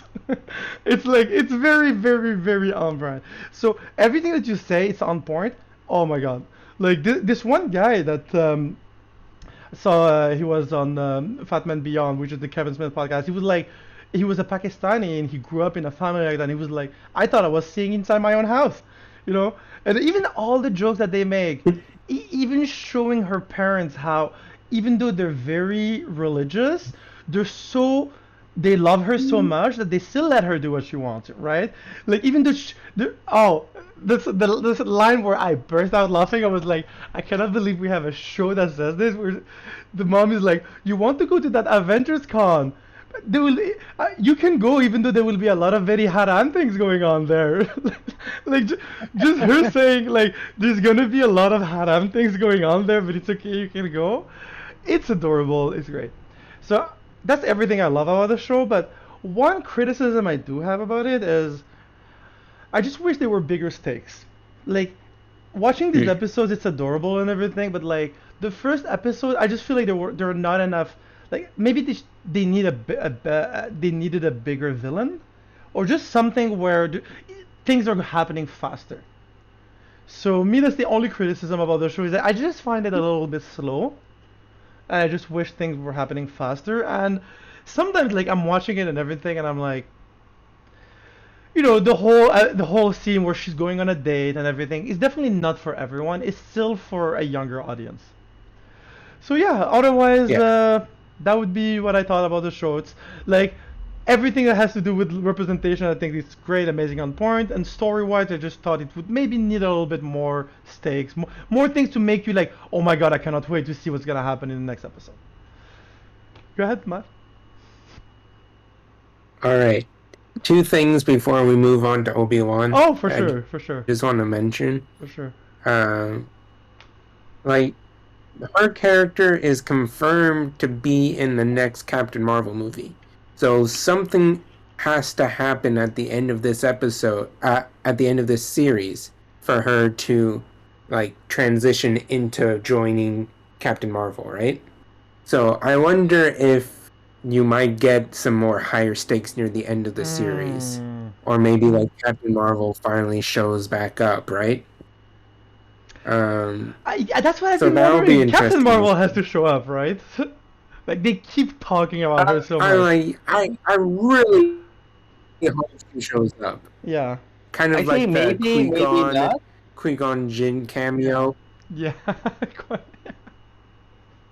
I mean, maybe not. Like the way I see this, the way the TV shows, Disney Plus shows Marvel has been doing, it feels like what Spider-Man and Homecoming did, right? Not Homecoming, Civil War. We briefly got that scene with Iron Man, just talk about it, and then Homecoming, we just got him expand on this, but no Uncle Ben dying, right? There Mm, was no extra mm. scenes, and that's why we're getting the animated scene to expand on something that we already know. But they made it work on Civil War when introducing Spider-Man out of nowhere. It feels like if they just introduce Kamala Khan, Ms. Marvel on Captain Marvel 2, the Marvels or whatever it's going to be called, it would work the same. But these shows are just expanding something of a new character. Yeah, So I don't see anything else. It's not building up other than just know these characters a bit more. Unless the villain does come back for whatever Thunderbolts that they've been hinting for a yeah. while. Like there's no other purpose other than just know more characters to come back. Yeah. No, but you were also right, Felipe, when you were saying like maybe the parents of the guy that she has a crush on are gonna be the villains, because I think for me that's what's missing in the show, a villain and higher stakes. That's it. But otherwise, honestly, after this, no matter like from now on in the future, no matter what bad I have to say about Disney, I'll always have to give them props for making Miss Marvel. like like a huge props to them. And as you talked about representation, like just wow. You know? And me why I think representation is so important, just because kids grew up with this. And kids are very influenceable. You know what I mean? Like kids remember. They have very good memory. So if a kid loves Miss Marvel, he will grow up to be more. He's gonna see a Pakistani kid in his class. He's gonna wanted to go talk to him or her. You know what I mean? He's gonna be like, "Oh, I watched Miss Marvel. I understand you a little bit better." You know what I mean? So yeah, no, props to Disney. I cannot give them big enough props for making this show. It's really great. Yeah. Second Yeah. point. Please, Um, please. second point is her powers in the show are changed than what they are in the comics. Is I it? don't know if you guys knew that, but in the comics, her powers are more like Mr. Fantastic, like where like she can extend her body arm, her limbs and stuff, but she can also grow really big, right? Or like she can make her hand huge Hmm. or and And stuff like apparently that. she's a And they human, changed it not a a lot mutant. in the show, right? Yeah, in the comic she's an inhuman, not a Jinn. So they've Really? changed some things around. Personally, I don't have an issue with it. Like some comic readers are like, I don't like that they changed the powers so much. I'm like, I get why they changed it because like I think it would be harder for them to do the traditional powers compared to this more easier like okay, she can like make this weird hologram type powers, right? Like I think that's more like easier to work with in terms of a story. So I get why they did that. Does that bother you guys at all? hearing about that, or like, are you okay with I that? had no idea they changed her powers, so it couldn't have bothered me since I Yeah. didn't know. But Like honestly, I like, just found out yeah. this from like a guy review. Yeah. No, no, Sorry, go go ahead, ahead. Felipe, please. No, it's because like sorry, I don't know the origins, the comic, the source material. So I'm okay with either. It's how they execute. Plus, I go with the idea that this is an alternative universe. Yes. The Yeah. MCU is different from whatever comic. So I'm okay with whatever they do. And yeah, they did, yeah. I was gonna say maybe take the example of Spider-Man, how in the old Sam Raimi movies, like the webs would come out of his skin, whereas in this one he has the machine and it's only the spider sense. Like even though they changed Spider-Man's powers kind of in the original like origin movies with Tobey Maguire, a lot of people I noticed they're like, I actually prefer how they changed it. You know what I mean? Like, so I don't know. Maybe they changed her powers to make her more like Captain Marvel, so that yeah. And who's going to be the third one in the Miss Marvel in the Marvels movie? So we're gonna have Captain Marvel, Miss Marvel. Is it gonna be America Chavez? And my guess is it's the lady in WandaVision. Since Felipe just finished it, Mm. the black lady from Oh, WandaVision you're who like gained right. powers at the end of it. Yes, yes, My Monica guess is Rambeau. it's gonna be her. Yeah, Yes, that's her name. I was trying to yes, remember her name. yes. She went. Monica Yeah, yeah. Rambeau. Monica Rambeau. Yeah, it's 100% her. You see, I have been informed again, Matt. Thank you. All right, so I think we've talked enough about Miss Marvel. We'll catch back up when the series ends, and we'll do like a series review. So I think Yeah, it is time for time. the main show. We've eaten the entree. We've eaten our vegetables. Are you guys ready for the steak of the show? The meat and the Star potatoes. Wars. Obi-2 Kenobi. No, I mean Obi-Wan Kenobi. Let's go. So, the Obi-Wan Kenobi TV series. So we had reviewed the first two episodes or three Three episodes? episodes. Okay, we had reviewed the first Three three episodes. episodes, the Three. first half. So now this is our series review of Obi-Wan Kenobi. Let's start with you, Felipe, because we started with Matt last time. You're gonna Also keep the because I'm best for not like last, right, deep with it anymore. Matt? Sorry. Go ahead, Felipe. I mean, this episode made me want to recap on like in the whole series ever again because wow, that episode was emotional. I almost cried like twice in two scenes. At the episode where like my friend died and with baby Leia, and oh my gosh, like this episode was crazy. Also the fight, that choreography. I haven't seen the many of recently, so I didn't watch the Clone Wars and everything. But like so far, I think the best fight to me had been always Yoda in episode 2. Mm. And now we had this crazy episode, Obi-Wan versus Darth Vader, and the choreography using the Force and the environment. That was just bonkers. Oh my god, that was crazy. And after that, after when he seemingly lost, and he was like, I just knew because of the set of powers he's been using, he was just holding the Force. And then I like the touch that he stayed true to himself as a true Jedi through and through. And he never lost hope. You can even say that he got a new hope when he just Oh God. went crazy, just thinking of Leia and like to give her hope. I was like, I'm pretty sure that's what they were aiming for. And then he just went Super Saiyan crazy right away. It's like, no, I can't give up here. And then just went. Because I was thinking at the same time when he didn't want to try earlier because Anakin had the high ground. I was like, you should not try to jump. Okay. Yeah. So But Felipe, one question. So you talked about a lot about the last episode. What did you think about the previous episodes? So we talked episode 1, 2, 3 last time. Anything you want to add about episode 3, 4, 3, 4, 5, or 4, 5, 6 actually? I don't remember the order because I just watched kind of like 4 and Hmm. 5 together. Hmm. But I kind of saw it coming, like Riva just backstabbing him to try to get the upper hand, but she got betrayed. It's like I saw it coming. I was like, I kind of did, but I wasn't sure, right? But like, I get to see that she still had her own hope. I guess the theme of the show is redemption and hope, because it's the lead up to A New Interesting. Hope. So even Interesting. the third sister had hopes of trying to redeem, because she ultimately in episode 6 she didn't kill Luke, right? So it's like I couldn't do it, and Luke and Obi-Wan, the ever forgiving, like wise master, and this is the first step. Like you beat, so you won. It's like very wise old man. How about you, Matt? What do you think? It's a big task, right? It's a big task Yeah. talking about this.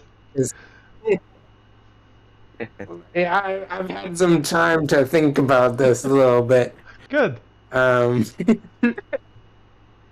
episode 4, by far the worst episode in the series. There was so much wrong with that episode. Just so much bad stuff in that episode. I was like, this is just a filler episode. I do not I like this love how you're episode. starting this. I'm sorry, but I just Um, love how you're starting this. This is the most perfect beginning to your review. Sorry, continue. Oh, that I really get killed me. it. They had to move some people in certain places and plot points and stuff, but episode 4 was useless. Like, it was just not a great episode. But, like, I understood why it had to be a thing. I did like how it showed you how Obi-Wan was slowly getting back into the swing of things with like using the Force and getting comfortable with the lightsaber again. Like I that part I liked. Episode 5 though, you start the episode with the freaking flashback to Anakin and Obi-Wan training before Oh, episode 2. yeah. I was like, yes! Oh my god, this is how you start the episode. Yeah. Yeah. I think they could have de-aged Anakin just a little bit because he looked like a 40-year-old who was a Padawan, and I was like, I get it. I like you guys did great. I don't. It's not like I didn't like the scene. I love the scene. I love that they did the flashback. Mhm. But I'm like, you're Disney. You can de-age them. You have the money. Like we know you have the money. You could And have we done saw a little Luke, bit right? better on the. I mean, yeah, no, Luke was Yeah, not de aging, but still, like we see we but saw what still, they it's can like do. it's like you do Luke like that. You could have done a little bit of more de-aging on Anakin's face at least. But like that's just a nitpick. I Yeah. love that whole scene. And like you could clearly see that Hayden was like he got back into the Anakin role like that. Like it was like he never left. Those two were just like back in it right away, and I loved it. Episode 5 though, I love how the flashbacks actually mattered to the story. Like every time Yes. they did a flashback, it'd be like, okay, Anakin has the upper hand. Then they go back to the present, and Vader had the upper hand. Like Vader was going down with his troops, and he was winning. Mhm. And then it would flash back where Obi-Wan got the hand in the flashback, and then Obi-Wan in the present thought of a plan, and like he was gonna go back into it as well. I loved that. That was very cool storytelling, very cool directing. Um, Freaking Vader bitch slapping Reva with the Force at the end, not even pulling out his lightsaber. He was just like, no, no, okay, yeah, whatever, dude. Like, he was just playing around with her. That was great. Um, and then at the end, when he takes the two red lightsabers, I'm like, we get dual wielding Vader. That's We true. have Vader with two lightsabers. That is true. I thought he was gonna do like the Count Dooku thing, Hmm. like Killer was like Count Dooku, but of course no. Reva's probably gonna get a Disney Plus show by herself, knowing Disney. And now Show. final episode. I'm trying to keep it brief because like I could speak another hour about this, so I'm trying to keep it brief. Oh no, don't worry about it. Episode Yep. 6, like like Felipe, that Obi-Wan Vader fight scene was so good. Was so good. I love how they made you realize how strong Vader was in the Force. Like, sure, he was much slower and like much more clunky with the lightsaber fighting, but you could see that in terms of using the Force, he was like bar none the strongest Force user at that time. Freaking making a shockwave in like a sinkhole just by going like this. I was like, Yeah. yes, that's the That's pretty Vader we cool.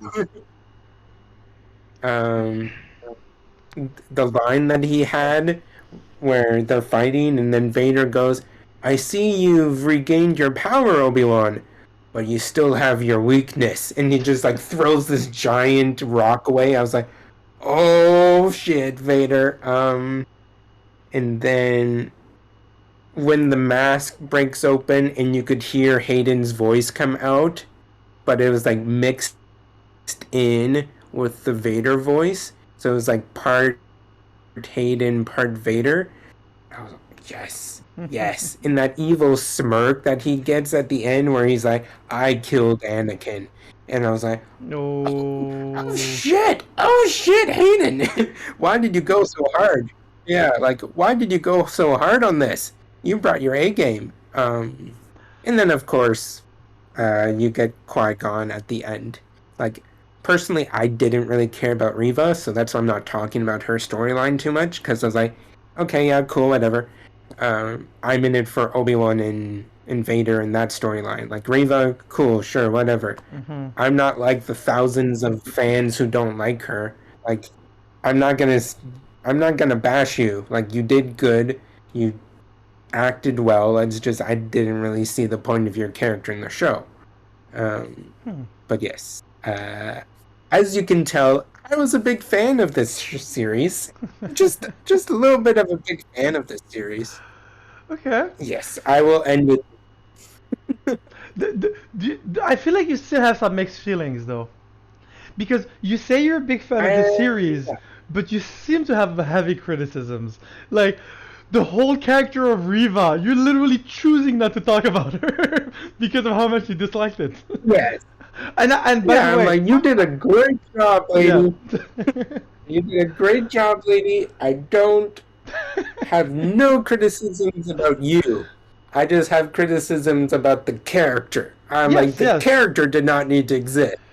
Look, yeah, and you Yeah. also, I mean, from what I'm hearing, you really liked everything that had to do with Darth Vader slash Anakin and Obi-Wan, but you still seem to like, for example, really not like Episode 4.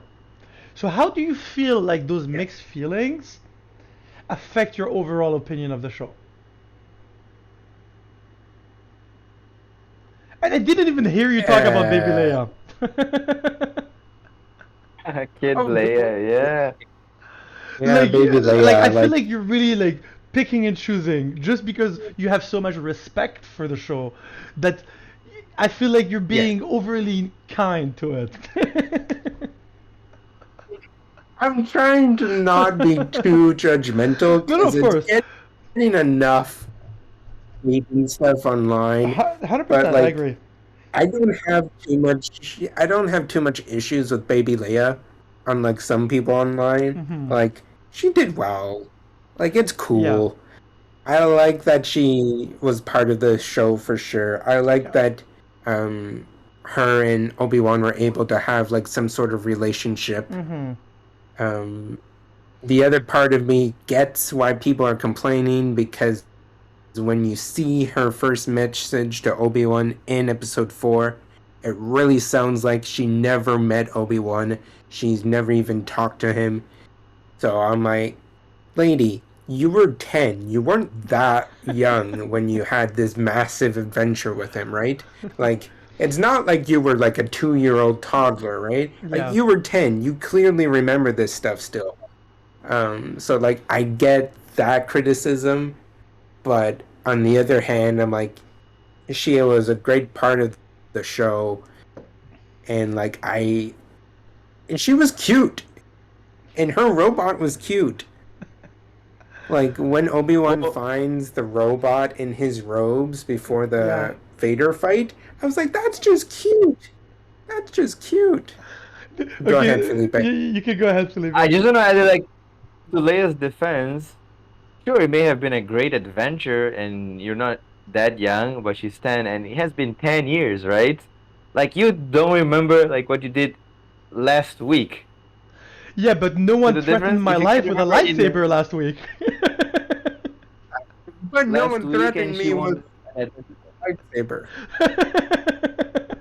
No, but you may be like very fuzzy and not even talk about, but You it's know still what? something that you forgot, right? Yeah, in So Leia's her forgetting defense, something from 10 years in the past, like, come on. You can't even remember yeah. your breakfast like 2 days ago, But actually, let there's an alone what you easier did last way to week. forgive Leia, the whole Leia storyline. There's a very easy way to forgive her. Is that no, she actually did remember everything that happened, which is why she named her son Ben Kenobi, Kylo Ren. That actually I do like that it explains because, like, why did Leia name her son Ben Kenobi when she barely had any interactions with him? Like Han just called him like a curmudgeon old man at some point in New Hope, and it's like, oh, I'm gonna name my son after him. No, That's an actually, excellent point. you can forgive the whole Leia character by saying she did remember him, and maybe she chose because maybe other people are going to hear this recording. Maybe she chose to act as if she didn't. Me, that's okay. Me, what bothered me, Yeah. one thing that bothered me in the last episode, and I'll say, I agree with a lot of what you guys said. There are things that I like, things that I didn't like. Unfortunately, there are many things I didn't like, but the Riva character, I thought the Riva character was great. It was one of the things that I like the most about this show is the Riva character, just because the concept of a youngling that survived, like it's kind of like in Jedi Fallen Order. You have the main character who is a Jedi that survived Order 66. They, I have a lot of problem with the directing of this series because I don't like how she gets stabbed twice by a lightsaber and just like that it's nothing. She gets back up and walks. She was like an 8-year-old who got stabbed by Anakin, and nothing happened to her. Like they don't Yeah. explain how she survived. That's okay. I liked me. I like when you know it's things that like kind of make sense. So if you ignore the fact that she survived a lightsaber stab in the gut, it's okay. She survived. That lady helped her survive, and then now she wants to kill Vader. A lot of people saw it coming. I actually didn't see it coming that she wanted to kill Vader. But what I don't like, small things with the directing, like the way that she tries to kill him in episode 5, which is episode 5 was a great episode. Like the thing is that this show has a lot of fan service, and it's kind of like Star Wars porn, you know, in the sense of like there's so many things that happen in this show that's like doesn't make sense with the continuity, but it is great for the eyes. It's like, oh my god, there's Darth Vader with 2 lightsabers. Oh my god, Darth Vader just stopped a ship with the Force. Why didn't he do that with the Millennium Falcon in the first trilogy? There's so me. This is my problem. I don't know if Matt can still listen because he's gone, but me, my problem is not wasn't Leia. It was Luke. Luke, Mhm. in I don't like. Look, like I mentioned earlier the Kevin Smith podcast because he says one thing that I really agree with, which is you can play with those toys, but when you finish playing with these toys, make sure you put them back the way they were. Don't mess up the future. Don't mess up the continuity because you're trying to give me cool fan service. So Luke, they say a lot of people are like, oh no, Luke never saw. First, why is Riva trying to kill Luke? She just had a good turn. She just became good, right? She tried to kill Darth Vader. He led her in the dust. He didn't kill her. How does it make sense for her character to go from trying to kill Darth Vader to I'm gonna go and try to kill this little boy out of revenge because his father tried to kill me? First, Yeah, that's what I like, was thinking too. like it doesn't make sense. Why? Like this is my problem with this show. It's things that don't make sense. You can make any type of fan service that you want. Just make it make sense. And I don't like how Luke, the first time he sees a lightsaber in Star Wars: A New Hope, which is Star Wars: A New Hope is my favorite Star Wars, and I don't like how this show messes with it, because There's a famous meme of Luke seeing a lightsaber and putting it at his face, Yeah, and people are like, he's so that's right. dumb. Like he can press one button and he has no more head, right? But in this show, Yeah. he sees a lightsaber. He sees, like, at some point they're like, no, he was knocked out, or no, he was hiding. Oh, at some point his mom puts her hand on his eyes so he doesn't see a lightsaber, just to protect the continuity. But there's this one scene, and I should have taken a screenshot, where he's running away in the desert and Reva is running after him with her lightsaber open, and you literally see him turn his head back and seeing Reva with a red lightsaber. That I don't like because you're messing with the continuity. Luke is not supposed to have seen a lightsaber or the Force in Episode 4 in New Hope. First, another thing. So, so there was the Reva. Doesn't make sense what she's trying to kill. Oh, and there's also these things that, like, how is Uncle Owen fighting a Grand Inquisitor with a wooden stick? He's fighting her with a wooden stick. She's a Grand Inquisitor and she's struggling against it. At some point, he literally does this to her, and she's like, it's like, this is not vagabond manga where you have a guy with a wooden stick fighting a guy with a samurai like katana, and they're like, even anyway, like, uh, Well, wait, devil's advocate. yeah, go ahead. Devil's advocate. Sorry about She had that. just been stabbed. So Yeah. she had just been stabbed. So she's weakened. That's one. So an About the old fact that farmer is able to fight a Grand Inquisitor just because she's been stabbed. Okay. well, but she got stabbed, right? So she's weakened. So she got stabbed. Yeah. So she's still hurting. That's why when she got hit, she's still like, ah, she flinched. About the I other also point that think it feels a bit she like was manga-ish, like where she mentally tried to kill unstable at that like point. Luke is Okay. Yes. how she knew about the kids, right? So We she's knew. trying No, to we know how she knew hit about the him kids. where he hurts, but it Yeah. doesn't make sense because Vader himself doesn't know that his kids survived. That's another point. And he doesn't know on But Tatooine. No she one still knows on tried to Tatooine where he is. justify I So. couldn't kill I mean, he him, didn't so know. kill someone for her own personal ego, for her own Yeah. personal satisfaction. So that's why she went after Luke. And maybe about the fact that he's not supposed to have seen any lightsaber. Maybe he just got traumatized. That's one thing. It's been 10 years also, right? But But there's another point to protect that. yes. Maybe like they just use some kind of BS light force mind wipe thing. Just like But they episode didn't 7, though. 8, and 9. But it's off screen. Everything happens off screen, right? But They will if expand something that further important is gonna happen off screen, put it on screen. Okay, Matt, I'm sorry. I'm so sorry. Did you hear all my points? I don't know, because you were gone. I don't know if you could still hear us. So I'm just going to summarize them for you. I had a No, it's okay. Okay. No problem. Because I want your opinion on this. It's important for me to have your opinion on this. First, this is what I told Luke before you left. This is what I told Luke. This is what I told Felipe. Like, first, Leia, the whole, like, I don't want to add anything that I already said about the first 3 episodes, but the whole Leia thing, forgiven. You can find a reason. I didn't I didn't like one thing. Well, first, I like the whole Reva character. I thought it was great how her whole thing surprised me. It was the only surprise in the show.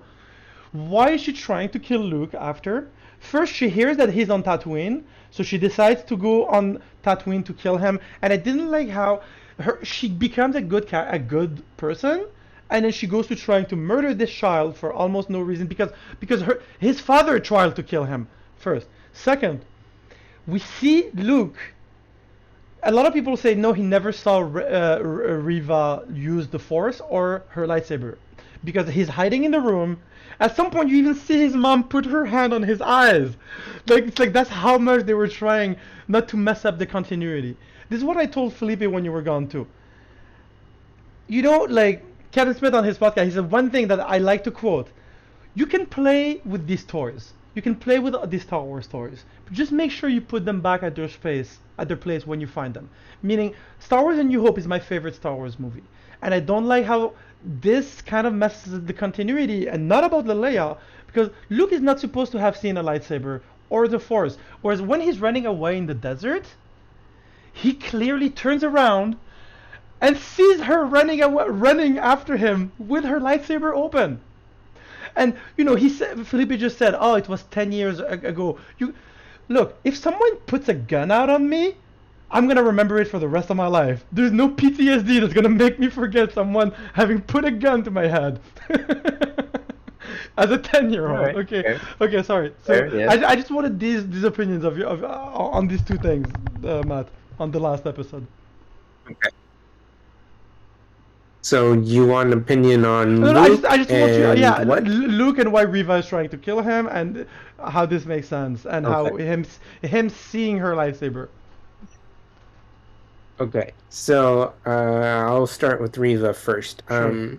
So end of episode 5, I think Riva, in my headcanon, and what I believe, Riva is not redeemed or turns good until the end of episode 6.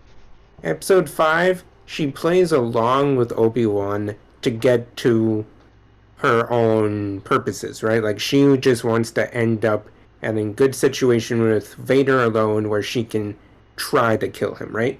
So that's why she played along with Obi-Wan and all that stuff. When she gets beat up big time, and then she finds the hologram, her thinking, at least as much as I understand, is the best way to hurt Vader is to kill his kid. Mm. So when she finds out that Luke is Vader's kid, she's like, that's perfect. If I kill Vader's kid, I'm gonna hurt him more than actually killing him. Okay. So that's why she goes to Tatooine to find Luke and kill the kid. Now, does Luke remember the lightsaber? He's running in the desert for his life. The way that I think of it is he's running above those cliffs at the end of that scene, right? He's running above her, But when and he's then running he away falls from the down farm, I'm talking and about the gets scene when knocked he's out, right? Yeah, when before that, I'm talking about when he Yeah. runs away from Yeah. the farm to the cliffs. Yeah. Yes, I get that. But my headcanon is the moment he falls down the cliffs and loses consciousness, He loses his memory. it was a big enough fall for him to just forget that all happened. You know right? what? That is the Like- best excuse so far someone has given. This is the only excuse I will take. I will take that. You're right. He got a the concussion and only forgot. excuse that works for me. It could also maybe I even agree. explain That's why the he's only dumb enough excuse to that put a works for me. lightsaber to his face. It's okay. Later on. Yeah. I'm like, okay, that fall just made him much dumber. Like, he forgets all of that, and he just becomes much dumber. That's why he's like, ooh, a lightsaber. You know what, that's man? the only You way I win. That's pretty good. I didn't think of that. You win. You win. You win. But you know, so this is what I said. There's some things that I really like about this show, and I will talk about what I like about the show. But for me, it was just they didn't have to put themselves in this hole. Like the Star Wars universe and everything, especially if you watched Clone Wars, there's so many things that happened to Obi-Wan. So many things happened to Obi. You don't have to go back to that farm. Leave Luke alone. And Leia coming back. Yeah. It's actually I had a problem with it at the beginning, but I didn't after because it was surprising. It does explain why she named her kid Ben Kenobi and everything. But look, anyways. So now let's go back a little bit. You know, I don't even remember what happened to episode 4. That's how useless that episode was. Like, I'm trying to remember what happens in episode 4. I don't even remember. Isn't that the They episode go where into the the- ally got a shot? Tala or something, not Tala. Yeah. His name. but Yeah. yeah. Well, they go into that big Inquisitor headquarters, right, to free Leia. That's basically the episode main 4? plot point. I was hoping that wasn't the first 3 That was episodes and that episode- we already talked about it. Oh my god. It was almost a cartoon when you have Obi-Wan walking with his like Nazi hat or however you want to call it, the Empire hat, and she's in his In coat, a big and boat. he's walking with her in his coat, and there's literal Empire soldiers everywhere, and he's walking with this. Have you guys watched? Remember, guys, Scary Movie? Do you remember in the Yeah. Scary Movie when the ghost face he's like, I'm inside the house, and then you have Mhm. and then she's like, yeah, I can see you, you're behind the curtains. I can see your feet, I can see you, and you even see his ass sticking out. Like, Memories. Oh my god. This is why I started my segment with episode 4 is the worst episode of the series. But That was just so ridiculous. And like, I love a good heist movie. Ocean's 11 is one of my favorite movies. I watched that movie a million times. But this heist, this is like it's like everyone in the Empire is the dumbest person ever. It's like, oh no. Anyways, the way they infiltrate the whole facility is really. Anyway, but look, I talked a lot about things I didn't like. I'm gonna stop like being so hard on it. Let me talk about what I did like. Episode 5, when you have young Anakin, and even the de-aging, I can forgive them just because the actor looks so young still. Like, he barely looks 40. So I really liked that. I really loved that episode. And me, this is what I was hoping to see from the show. I wanted to see more prequel scenes that we haven't seen. And you know what this show, why this show is also amazing, and I'm glad I don't want to go as far as saying I'm glad we got this show, because I'm still mixed on that, but we finally get to see what Darth Vader thinks in his head. That's something we never got before. It's like in the original trilogy, whenever you see Darth Vader, he's like staring into space, and you're like, I wonder what he's thinking. Is he remembering what happened when he was younger? Is he like thinking, oh, I cannot wait to destroy another planet? What is he thinking? And now you can see it's like he's thinking, oh, I hate Obi-Wan. Oh, how much I hate Obi-Wan. Like everything going it's on like, in his oh, head. you. It's like, Yeah. I Damn just kid. like everything he's thinking is like, oh God, I just wish I could kill Obi-Wan. So, okay, that's awesome. It is also awesome that we got a Darth Vader TV show. Like, this is something that people dreamed of their whole life. Like people, big Star Wars fans, like probably dreamed of, like, could you imagine if every week we get to see Darth Vader in a new setting doing badass new stuff? That was great. And as you said, like, just him stopping the ship, and him having like the whole. I love the scene when he tells her Obi-Wan was wise to use you against me. That was great. Yeah. That was great. Because it shows how smart Obi-Wan is. Because I was actually very impressed that Obi-Wan used Riva, even though he knew that it would end up like killing her probably. Like, I love how. I, Yeah, go ahead.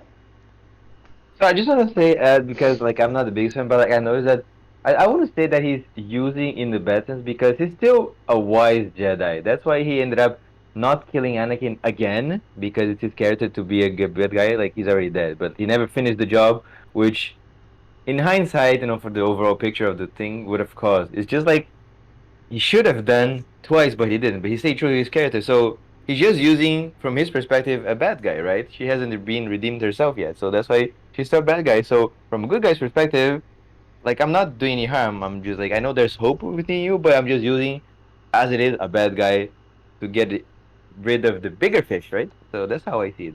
He's not using because it would make him look like a hypocrite because he's Hmm. a real master Jedi, wise and still very, very good, right? That's which is why he didn't kill Anakin again. So, but it's like very thin gray zone there. Why Yeah, he used or didn't really use her. that's true. But yeah, and Evan McGregor is such an amazing actor.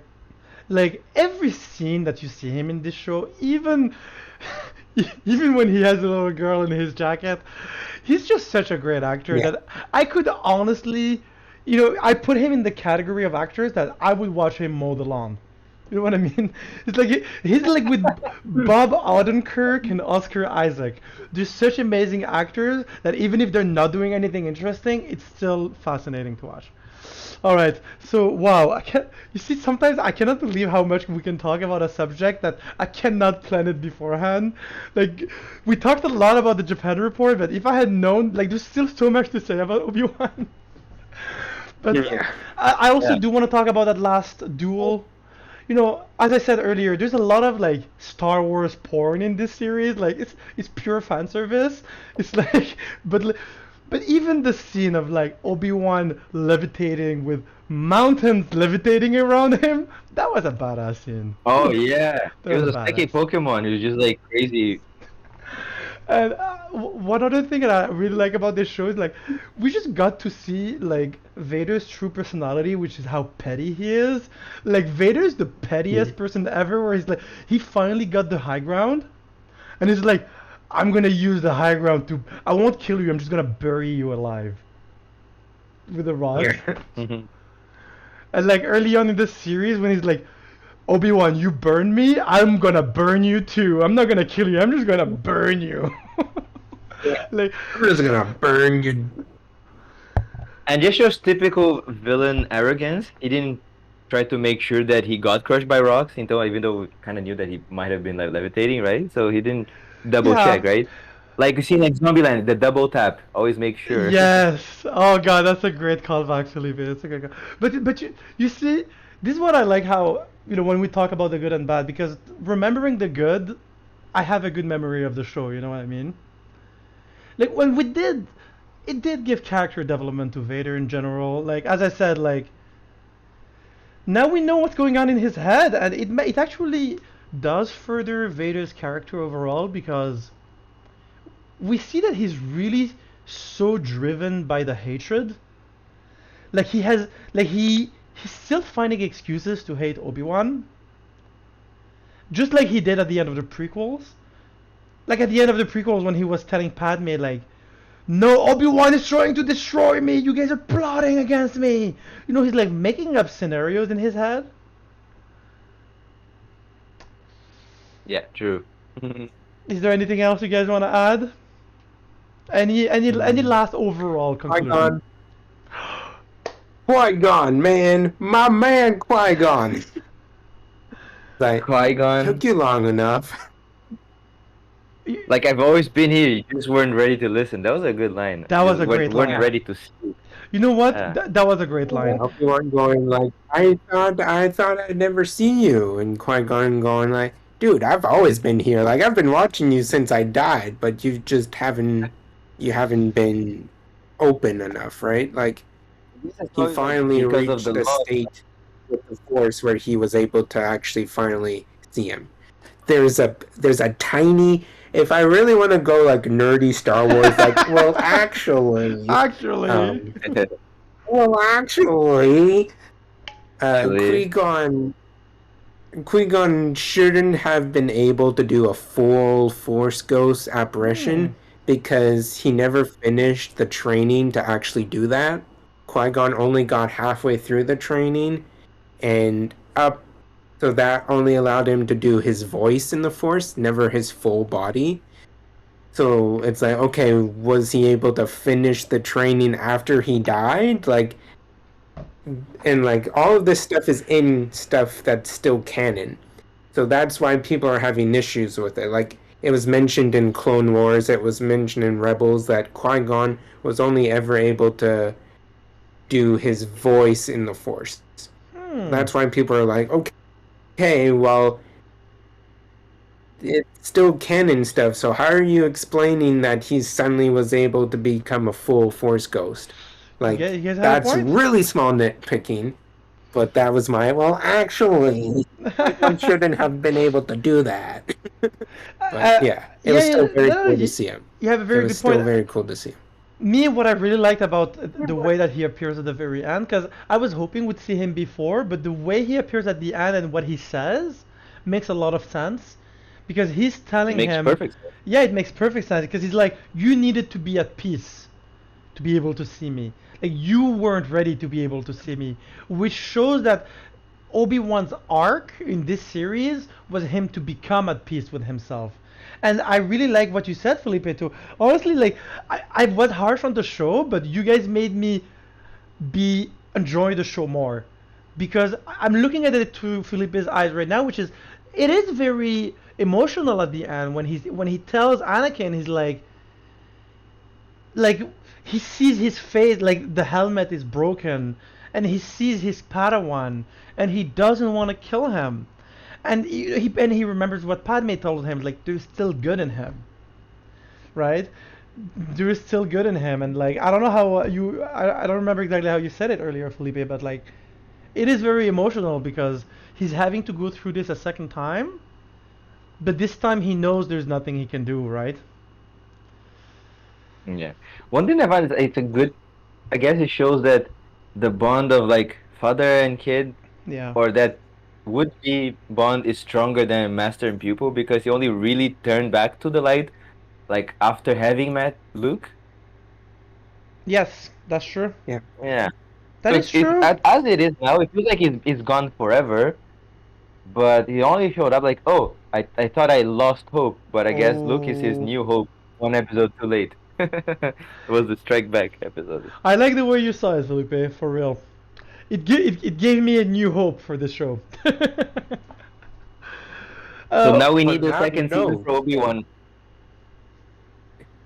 Well, I don't know about that, but just to talk about Felipe's point, about like how Vader was saved by his son, and like the little scene with Palpatine at the end, where Palpatine is like, I sense that you still care about your old master, like you're weaker right now because you're being like disturbed by your old master still being around. Like even Palpatine knew there was always a little bit of Anakin left in Vader. Like there was always just a little bit of light still in Vader. that's true. So Palpatine was like, dude, like I can sense that you're still like having trouble being full dark side.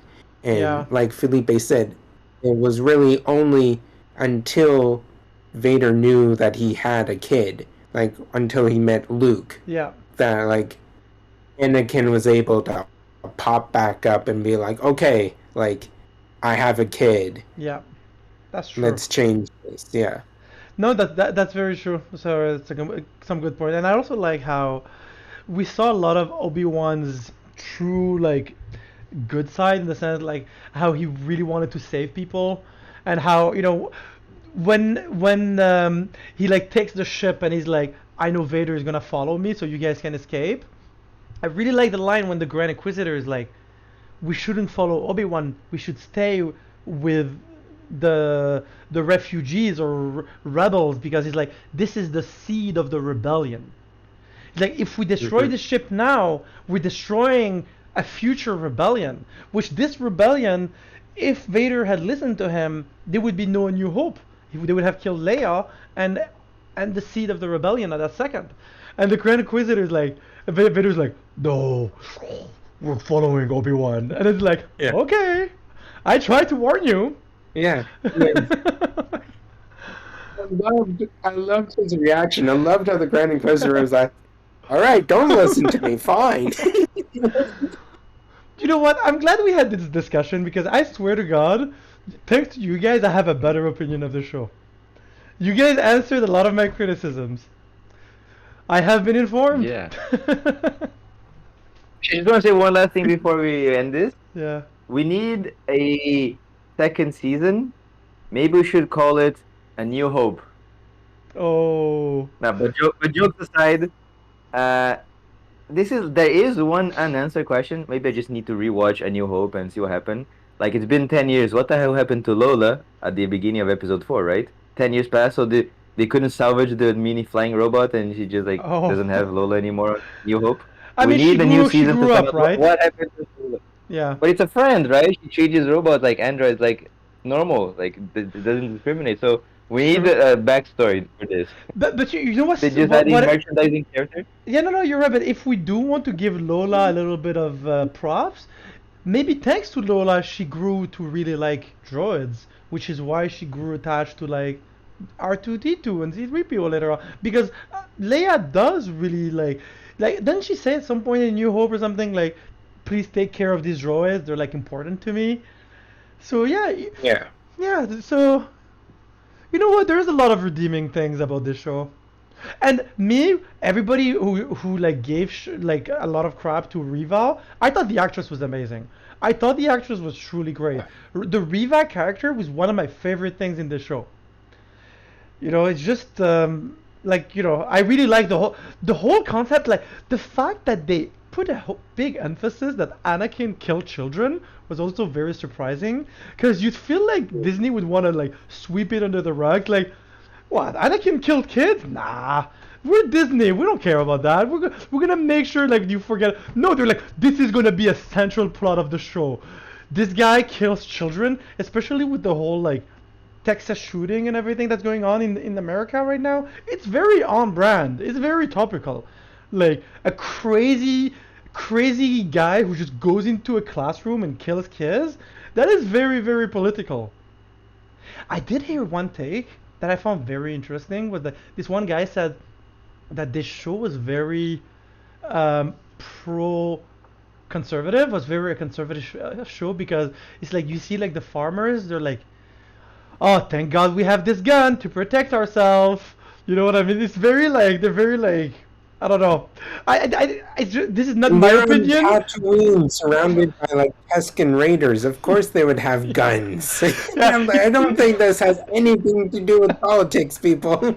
you're right. It's just this one guy who was like, oh, they put too much emphasis on guns and how important it is to have guns in the show. But yeah, it's just a small thing. So yeah, I think we've covered a lot. I still feel like somehow after this episode I'm gonna be like, there was something I should have said, but we can't say everything. The one thing that I don't get is like the hate they have for the actress. Why Oh, would that's they hate dumb. She was a her great doing her actress. job? Yeah, but like, this reminds me of the same level of like the so-called dumb fans, which Yeah, brings back to the early report, like talking about the Japan report, like talking about the cyberbullying you're laws. right. It's literally the same thing. Why are people overreacting for something that they're just acting? They're being paid to do something like a character. Sure, like this is like, more fictional than the Japanese wrestler, but she's still acting on TV, right? So judging, commenting, oh, you should do this or you shouldn't do this, like go die. Like, well, come on. So this is like the same level of dumb fans. You're not a real fan if you're complaining. Just separate the TV show you're watching from the person. You're absolutely correct, Felipe. You're absolutely correct. I mean, so I guess Obi-Wan goes back to being a butcher because honestly, I think one of my favorite things of the whole show is just the fact that he was like a butcher cutting meat and stuff at the very beginning. I thought it was great. Man, Evan McGregor, he's an international treasure. So I think that's Yes. it. That was our Yeah. review of the Obi-Wan TV series. I mean, one day if we want to visit back some of the topics, we can, like if there's ever a news. So now next on the list is Andor, right? In 3 months. I mean, in August. So I said 3 months. Oh my Yeah, God, time August. flies. It's like a month. It's like a month and a half. Already? Oh So my yeah, gosh. some housekeeping me. So next episode I'll be recording it from my new apartment. So that's why I don't have Oh, a background right congratulations. now. Yeah, I don't have a background right now because I'm like there's like boxes everywhere and stuff. So like next week I'll give you back the exclusivity on that background, Felipe. Nice. Yeah, Nice. you will get back your exclusivity. All right, so I think that's it. I guess we'll see each other back same Japan time next week, same Montreal time. We started at Yes, on 8 a.m. in Saturday. Montreal. Just want to say that's why like I finished my whole coffee. But Yeah. I do like So this. next time, I know it's not great for you guys. I mean, we'll still try and keep Friday nights Montreal time, but it's summer now, so Friday nights like it's like going out sometimes. But I do like Sunday mornings because it forces me to wake up early, so like I can do the whole rest of the week early, and I can enjoy the rest of the day.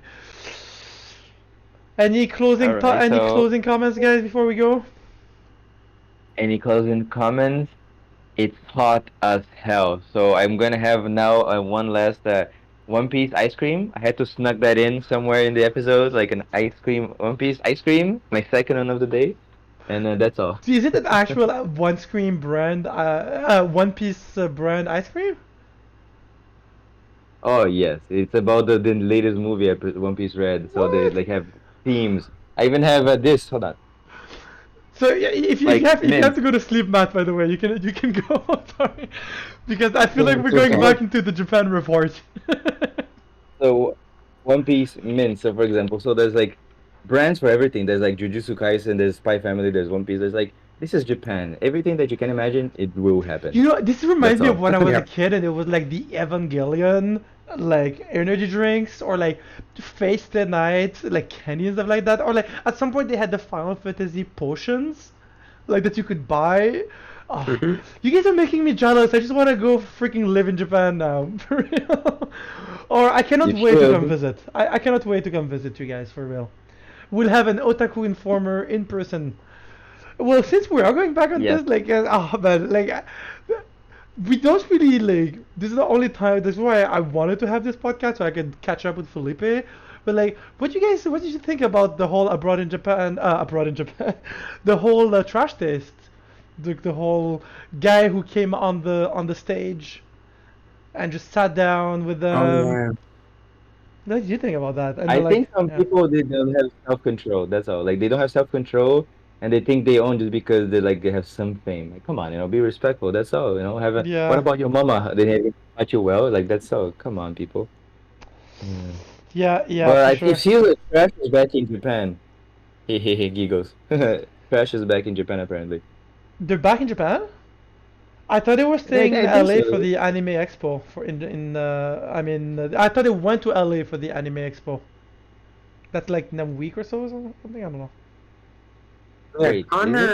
Connor's still in LA right now. Yeah, I think Like so, I saw right? him Yes, streaming in 100%. LA 2 days ago, so I think they're gonna stay until I'm not. the Anime Expo ends. But No, it's but crazy they how have big money. they've gotten.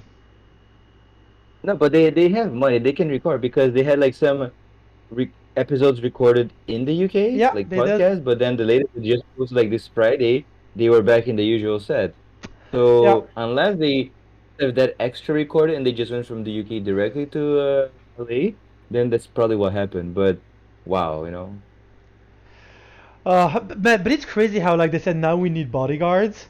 They like I like how they said once they got to the UK the first con they started trash they realized how big they've gotten because they were like everybody was like oh my god I heard the trash boys are here the trash boys it's really funny for that people call them the trash boys. Oh man, what an awesome thing. They- Anyways, look, we'll keep Mm. talking here. I mean, let's not take the more time of the podcast, and I know that you guys probably have to go to sleep, but I love recording these with you guys. I will ask you also just last thing of housekeeping. I will start doing more main. Like I didn't have that much time this week, but my moving is pretty much done because I'm moving like I can start moving tomorrow. Like tomorrow, I'm getting the keys. So now that most of my like preparing my move is done, I'll start making more clips, and I'll do only like the main topics. But yeah, so that was a bit of housekeeping. So this has been the Otaku Informers podcast. This was me with Don't worry hair. about that, Rapido. Don't worry about that. No So that's problem. all. No problem. So So that's all. Rashido, Matt Kakashi, it's over. Stay hydrated and stay informed.